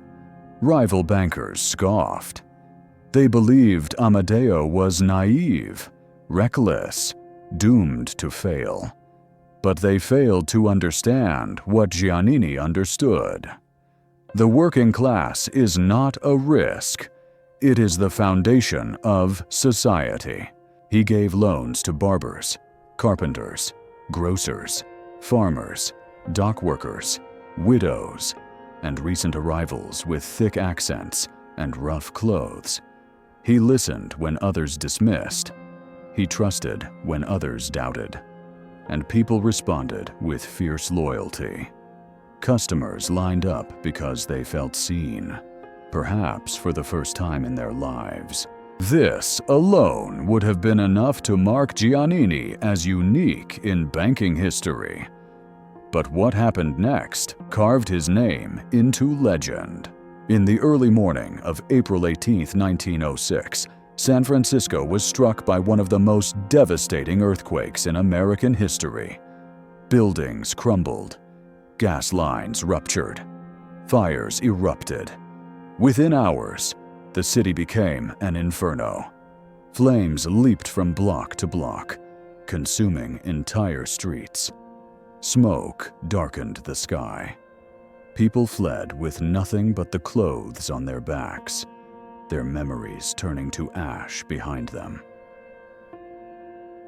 Amedeo Giannini was at home when the quake hit. He rushed to the bank only to find the building in ruins. Fires spread rapidly. Looters combed the streets. Banks, terrified of theft, forced police and guards to protect their vaults that soon became ovens once flames surrounded them. The heat welded metal doors shut, melted gold, and destroyed financial records. But Giannini saw the disaster differently. He did not see ruin. He saw opportunity to serve. Acting with the calmness that defined him, he gathered his clerks and removed the bank's money and records before the crowds arrived. He hid everything in fruit crates, disguising wealth as produce, and ferried it out of the city using a handcart. While other bankers panicked, chased their ledgers, screamed for guards, or tried to salvage burning vaults, Giannini simply walked through the chaos with quiet purpose. The next day, while fires still raged, Giannini set up a makeshift bank on the San Francisco wharf. He used a wooden plank placed across 2 barrels as his desk. People approached him, soot on their faces, smoke on their clothes, fear in their eyes. They had lost everything: homes, businesses, savings, hope. Giannini welcomed them with a steady voice. He gave loans on a handshake. No paper, no signatures, no collateral, only trust. His colleagues called him insane, but Giannini knew something profound. When a society falls into crisis, bold trust rebuilds faster than caution. He understood that money sitting in vaults cannot rebuild a city. Only people can rebuild a city, and people need belief. He lent without hesitation to families ready to rebuild their homes, merchants eager to reopen shops, carpenters, bakers, blacksmiths, and laborers determined to restore what had been lost. And they paid him back. Every one of them. This was not charity. This was not idealism. This was clarity, a recognition that in times of chaos, the greatest asset is human will. Giannini's calm became the financial heart of San Francisco's recovery. While other banks reopened weeks later, Giannini's bank never closed. While other financiers hoarded gold, Giannini circulated money into the hands of people who needed it most. While other institutions froze, he acted, but not recklessly, not impulsively, not emotionally. He acted from a place of steady confidence, grounded in understanding. Fear kills opportunity. Calm creates it.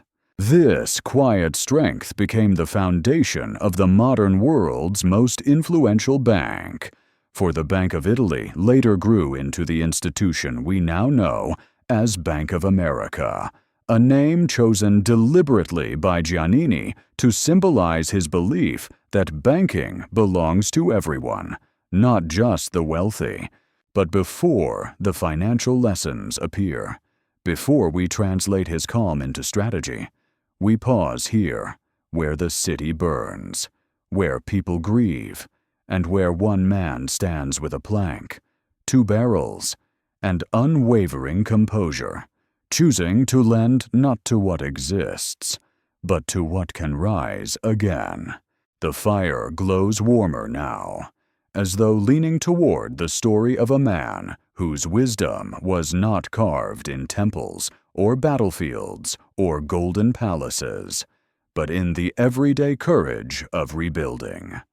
To understand Giannini's philosophy, we must step beyond the dramatic moment of the earthquake and into a deeper layer of his character, the mindset that allowed him to see clarity where others only saw chaos. For Giannini's power did not lie in genius. It lay in temperament. He was, above all things, calm. Not the passive calm of indifference, but the active calm of clarity. The kind of calm that listens before reacting, observes before deciding, understands before acting. And from this calmness emerged the spiritual philosophy that shaped every decision he made. We begin with the first pillar of Giannini's worldview. People are capable of more than institutions believe when someone believes in them first. Before the earthquake, Giannini saw that ordinary immigrants, Italians, Portuguese, Chinese, Irish, were hardworking, disciplined, and determined. But banks judged them unworthy of credit because they lacked generational wealth, established reputations, or polished attire. Giannini believed the opposite of the elite bankers around him. He believed that potential mattered more than pedigree. He believed that character outweighed collateral. He believed that trust could activate dormant strength. That faith in people was spiritual, not sentimental. He recognized a truth that few institutions ever accept. Human drive is the most powerful form of capital. This belief shaped his second principle. Calm attention reveals opportunities that others overlook.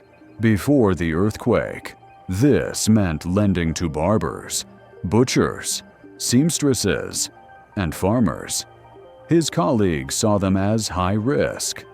Giannini saw stability, steady work, tight-knit families, community accountability, reputations built in immigrant neighborhoods where dishonor was unforgivable.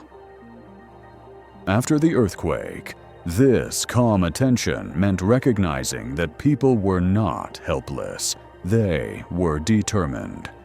All they needed was someone to remove financial paralysis. Giannini saw the hunger, the discipline, the desperation to rebuild.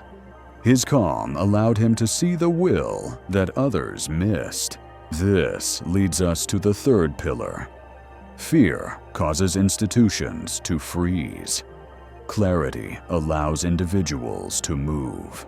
Fear paralyzed every banker in the city. They waited for safety. They waited for paperwork. They waited for proof. They waited for signs of stability. But stability never appears in chaos. You must move before it emerges. Giannini's calmness was not the absence of fear. It was mastery over it. He carried the same uncertainty every banker felt, but he refused to let fear decide.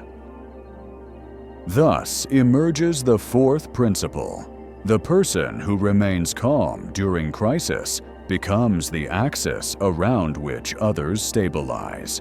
Every person who approached Giannini after the quake felt this energy. His tone, his posture, his eyes. It was as if he radiated steadiness into the trembling hearts around him. He did not sell hope. He did not give dramatic speeches. He simply projected calm confidence that the city would rise again. This confidence created trust. Trust created cooperation. Cooperation created momentum. This is the essence of spiritual leadership. Not force, not authority, but presence. And so, we arrive at the fifth pillar of Giannini's philosophy. Service is a form of strength.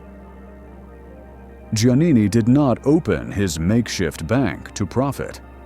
He opened it because service stabilizes chaos. Service reconnects people to hope. Service builds community bonds stronger than contracts. Service reveals purpose when the world feels meaningless.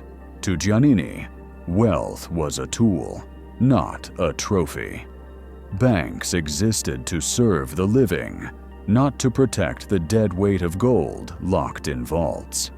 Money itself meant nothing unless it was put into motion, into homes, shops, farms, schools, families. This leads to his sixth principle. Money becomes valuable only when it moves toward human growth. A stagnant bank, no matter how wealthy, contributes nothing. A circulating dollar, no matter how humble, transforms lives. Giannini believed that all prosperity begins with opportunity. But opportunity requires courage, and courage requires calm. Which brings us to the seventh pillar of his philosophy, his answer to fear. When chaos rises, slow down. When fear spreads, breathe slower. When the world screams, listen. This is what he did during the earthquake. He breathed slowly. He listened to the needs of the people. He moved at a pace dictated not by panic, but by clarity. This stillness is not unlike Musashi's. This pattern awareness is not unlike Nichiren's. This focus on the ordinary is not unlike Datini's. But Giannini's wisdom is uniquely his. Calmness is not a spiritual luxury. It is a financial advantage.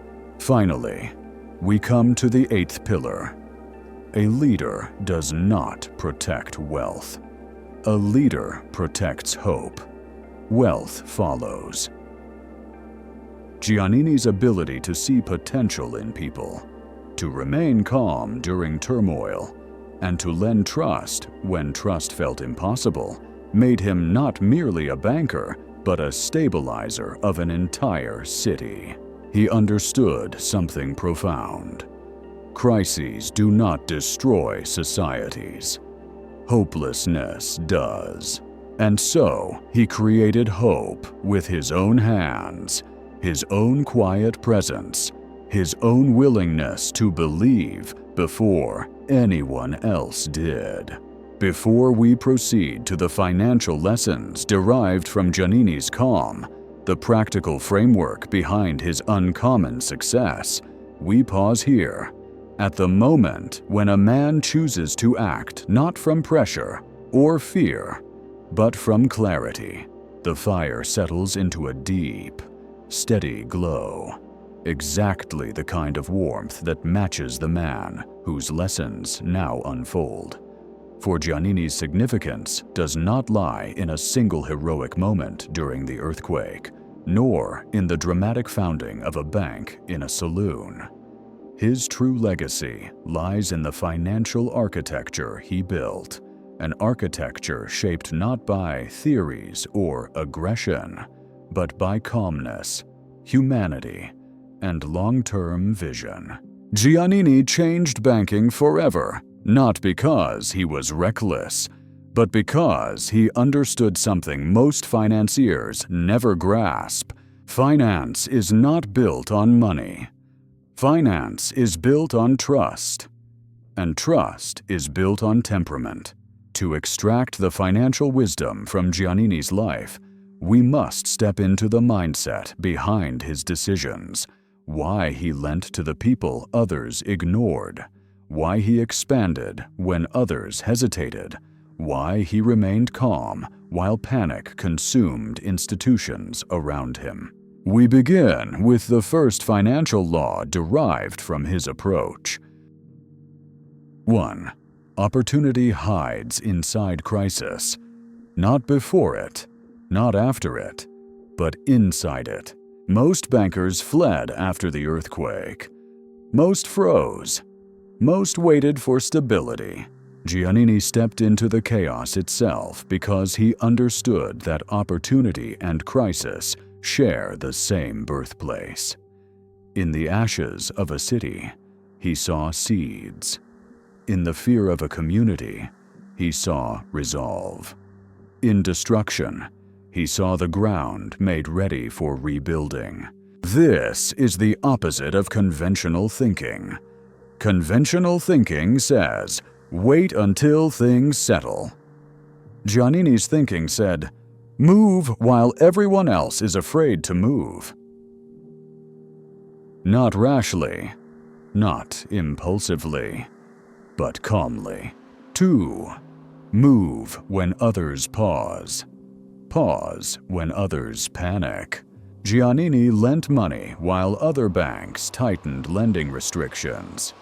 He expanded branches while competitors hoarded capital. He funded construction when the city lay in ruins.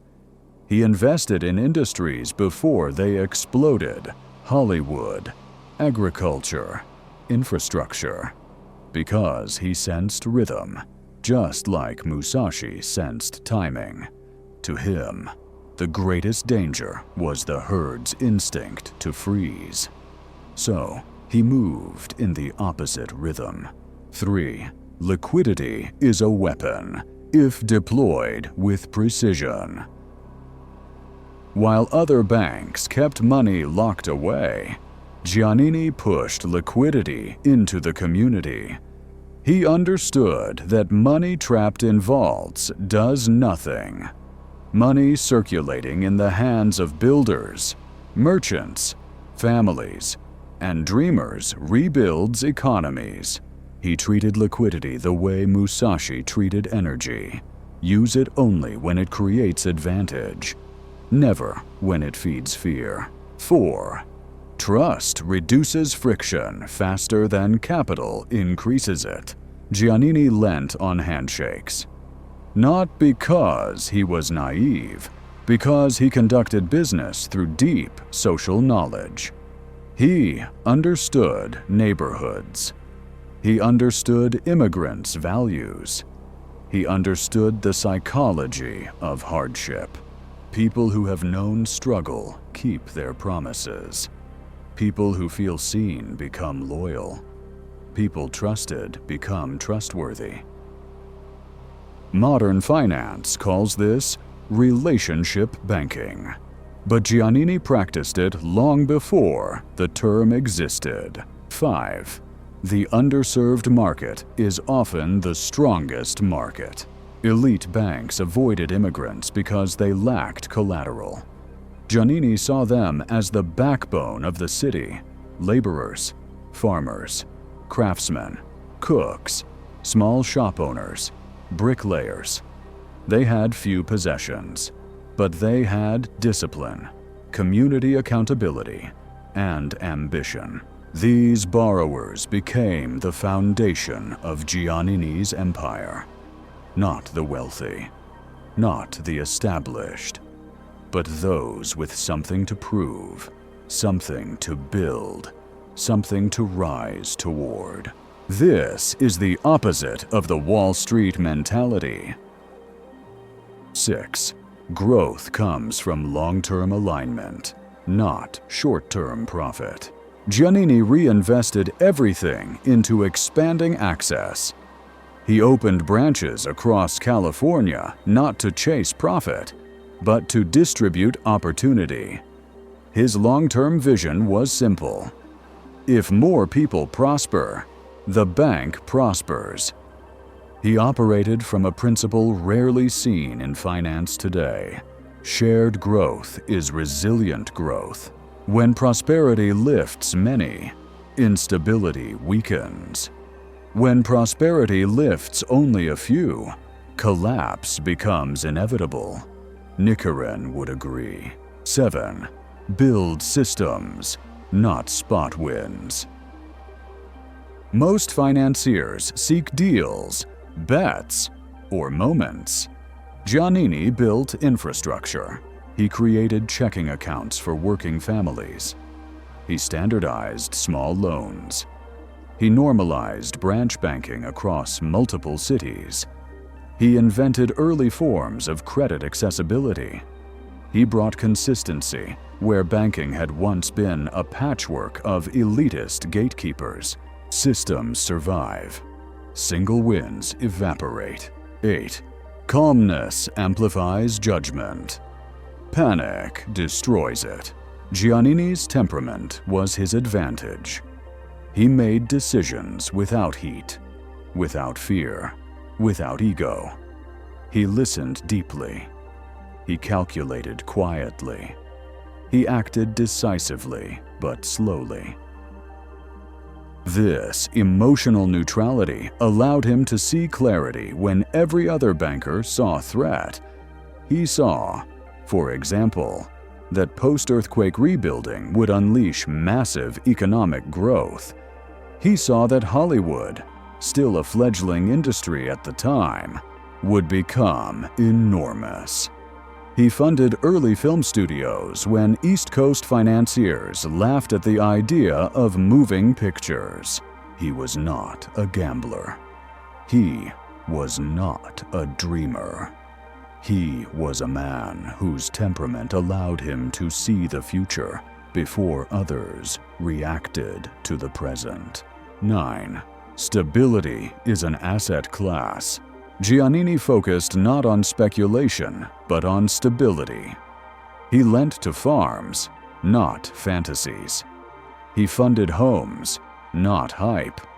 He built institutions designed not for rapid expansion, but for resistance to downturns. His calmness became structural. His bank was anti-fragile before the term existed. His empire expanded because it could withstand shocks, not avoid them. 10. Wealth is most powerful when distributed. Giannini believed that the more people who gain access to capital, the stronger the economy becomes. This philosophy eventually shaped the modern credit system, home loans, small business lending, and the democratization of finance. He did not merely build a bank. He built a pathway for immigrants, the poor, the overlooked, the underestimated.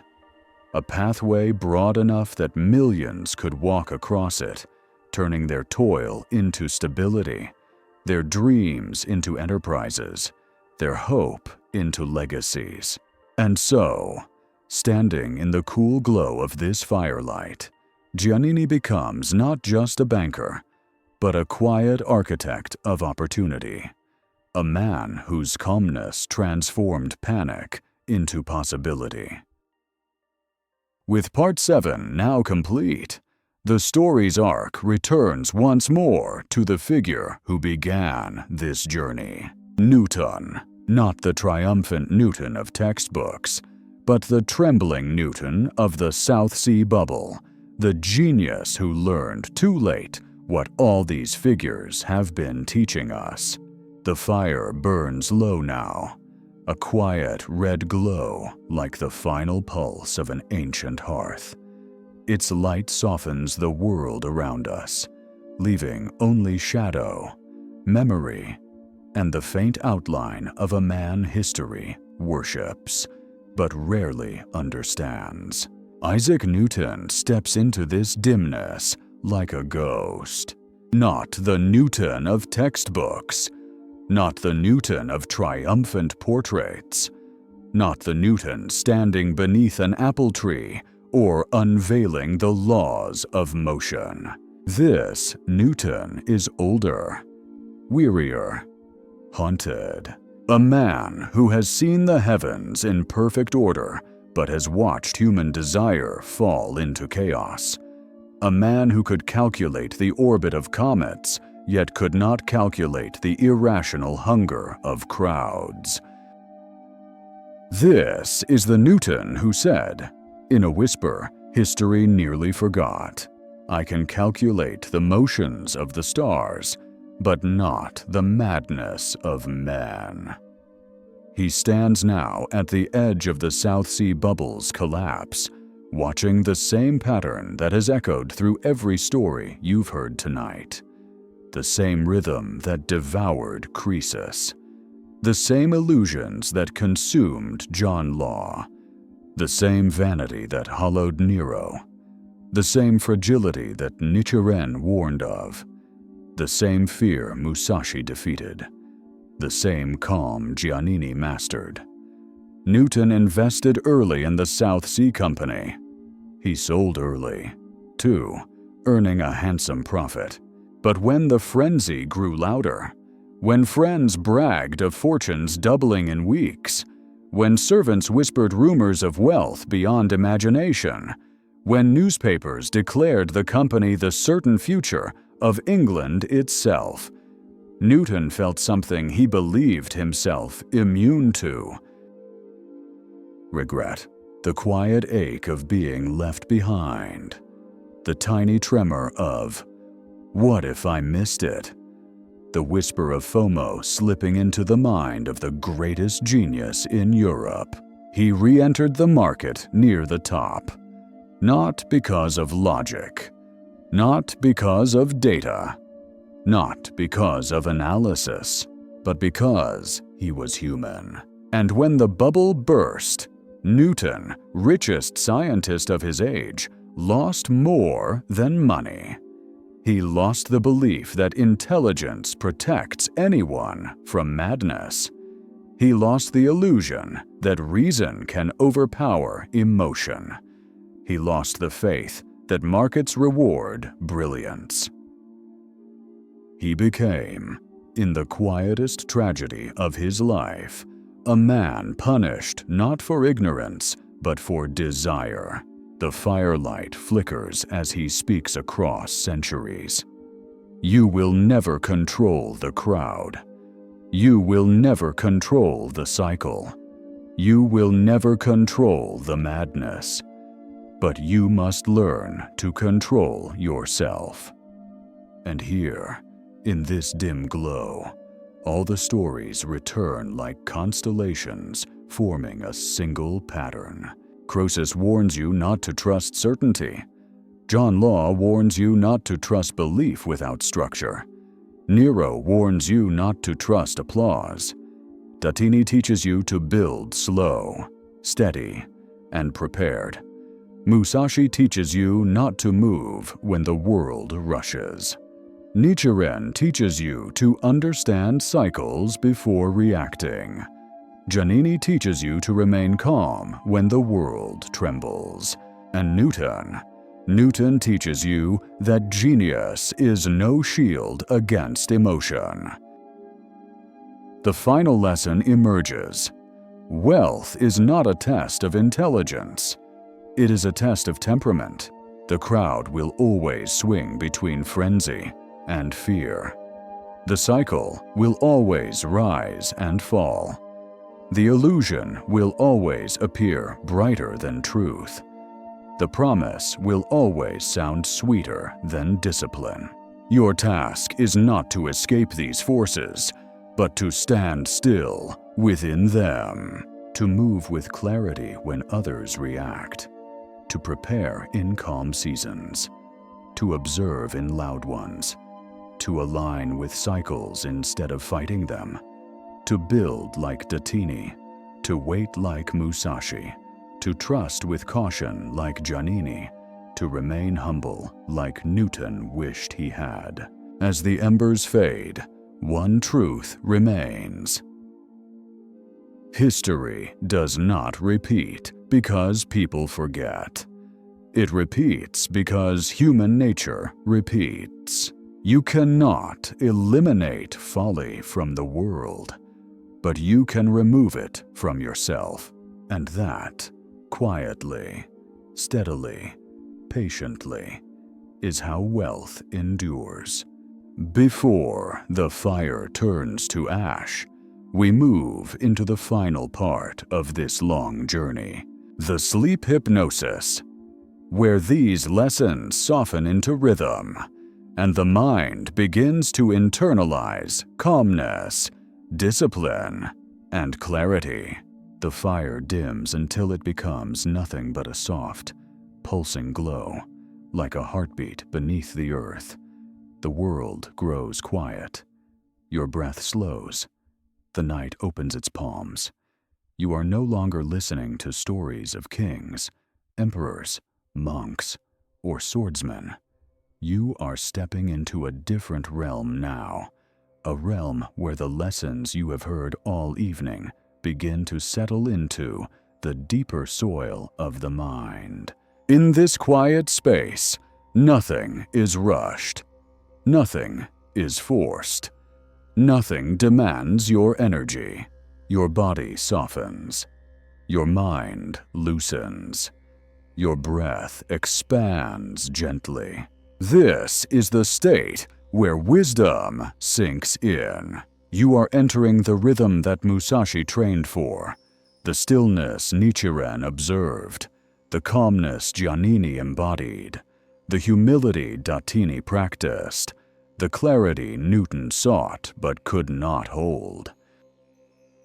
This final section is not meant to be listened to with effort, but absorbed like mist, like soft rain over soil, like a tide pulling quietly against the sand.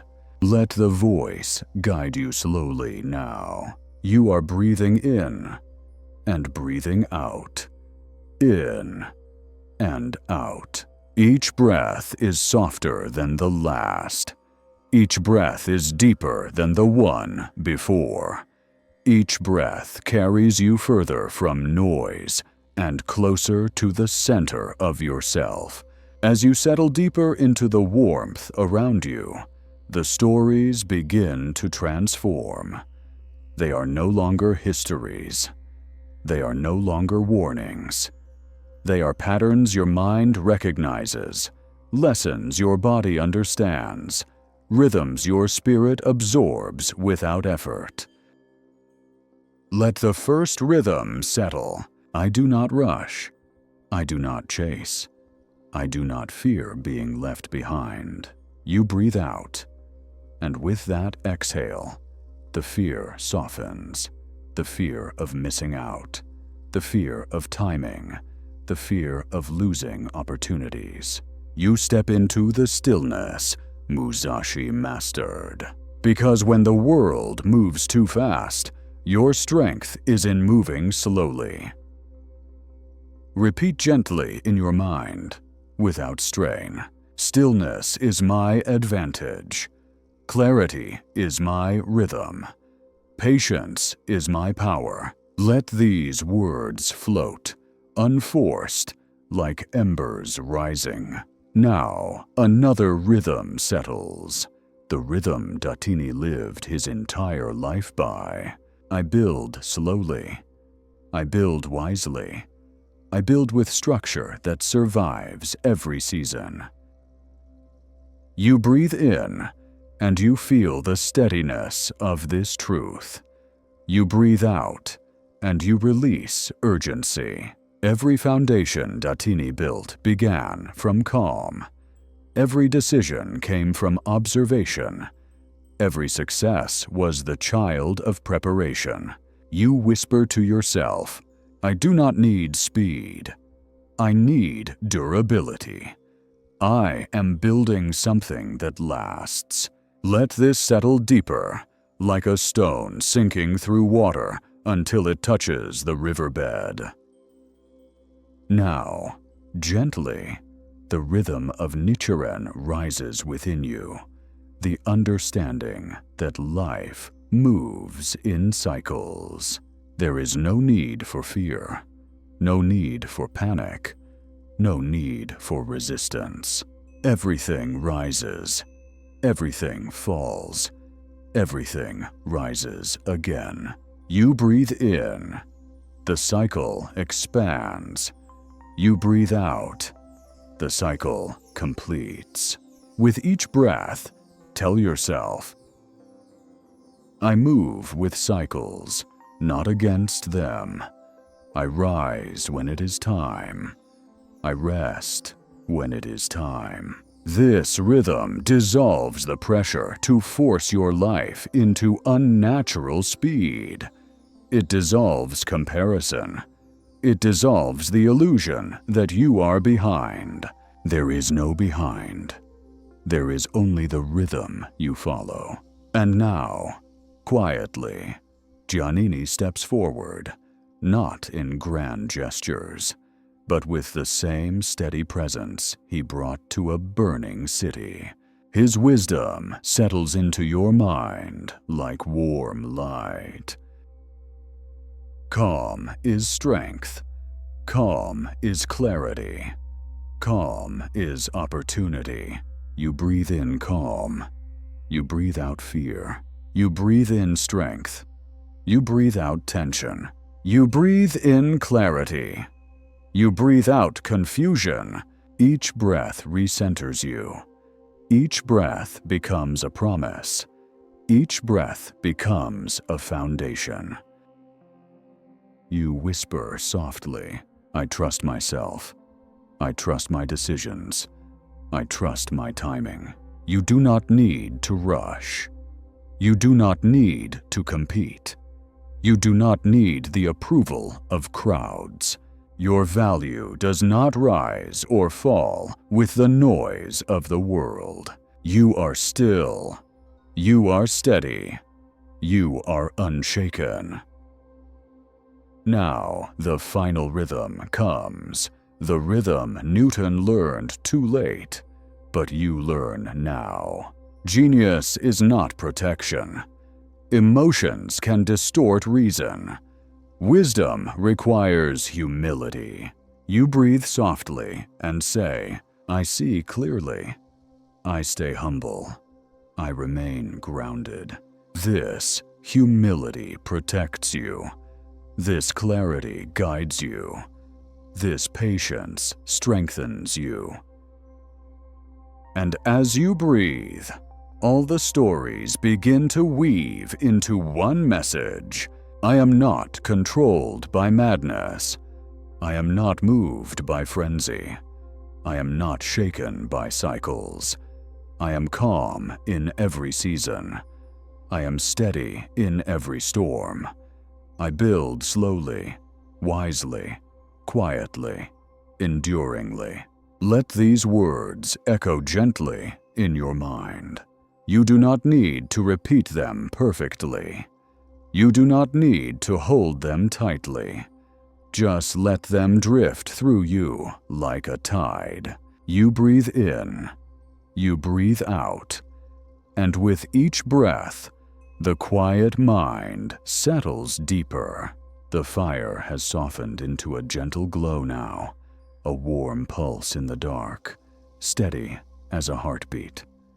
You feel yourself sinking deeper, not downward, but inward, into the space where your thoughts grow slow, where your breath expands, where your mind becomes spacious and unhurried. This is where the deeper programming begins. You do not need to focus. You do not need to try. You do not need to hold on to anything. Just breathe and let the words wash through you like a tide smoothing the sand. In this calm place, every lesson gathered from the long journey tonight begins to fuse into the quiet rhythms of your body. The stories are no longer stories. They have become something softer, something that whispers truth to your nervous system. You breathe in, you breathe out, and the first truth settles deeper. Stillness protects me. Stillness strengthens me. Stillness sharpens me. Let the mind drift. You are not memorizing. You are absorbing. Like Musashi standing unmoved as opponents rush toward him. You feel your center grow heavier, grounded. You feel your breath widen. You feel the world slow around you. Repeat gently, almost silently. I cannot be rushed. I cannot be provoked. I cannot be pulled by fear. These words reshape the mind the way gentle rain reshapes dry earth. Slowly, softly, inevitably. The second truth drifts in. I build with patience. I build with discipline. I build with quiet strength. This is the rhythm of Datini, the rhythm of a man who survived storms because he did not try to outrun them.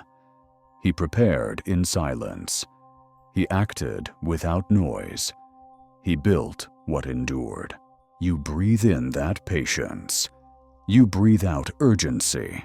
You whisper softly, I do not chase wealth. I let wealth grow through my choices. Your mind relaxes into the idea that slowness is not weakness. Slowness is protection. Slowness is alignment. Slowness is precision. Let the breath guide you. You breathe in. You breathe out. Now, the third truth rises. One spoken first by a monk watching the cycles of nations. Life moves in rhythms. I move with them, not against them. Nichiren saw patterns in everything. Storms, wars, rises, falls. He saw that suffering was not random, and neither is prosperity. You feel that wisdom settling around you like a soft blanket. The fear of being behind dissolves. The tension of forcing outcomes dissolves. The illusion of perfect timing dissolves. You say quietly, there is a time for growth. There is a time for rest. There is a time for rise. There is a time for quiet. I honor the cycle I am in. Your breath deepens. Your shoulders loosen. Your mind feels lighter, as though its edges have softened. The fourth truth appears, warm and steady as the hands of Giannini lifting ruined lives after the earthquake. Calm is my anchor. Calm is my clarity. Calm is my advantage. You feel it in your body. You feel it in the way your breath moves without effort. You feel it in the quiet confidence beginning to bloom somewhere below thought. You inhale calmly. You exhale tension. You whisper, when others panic, I remain steady. When others rush, I remain centered. When others freeze, I move with quiet purpose. The truth of these words sinks into the deeper mind, the part of you that makes decisions without noise, the part of you that navigates the world from instinct rather than fear. And now, softly, the final truth floats into place, the truth Newton discovered in sorrow, and you learn now in peace. Intelligence is nothing without temperament. My mind is steady. My emotions obey clarity. You breathe gently. Your entire being softens. You say, I am not swayed by crowds. I am not shaken by trends. I am not moved by frenzy. I remain grounded. I remain patient. I remain true to my rhythm. Feel what happens inside you now. A quiet sense of stability. A warm sense of control. A soft certainty that you do not need to rush. That you cannot fall behind. That you are aligned with a deeper timeline than the world's noise. You breathe in slowly. You breathe out slowly. The body relaxes. The mind releases. The spirit remembers. One last set of affirmations settles into your consciousness, like embers drifting into a river of dark sleep. I trust myself. I trust my timing. I trust my path. I trust slow growth. I trust quiet wisdom. I am calm. I am steady. I am unshaken. There is nothing left to do now. Nothing left to prove. Nothing left to chase. Your breath guides you. The quiet holds you. The night embraces you.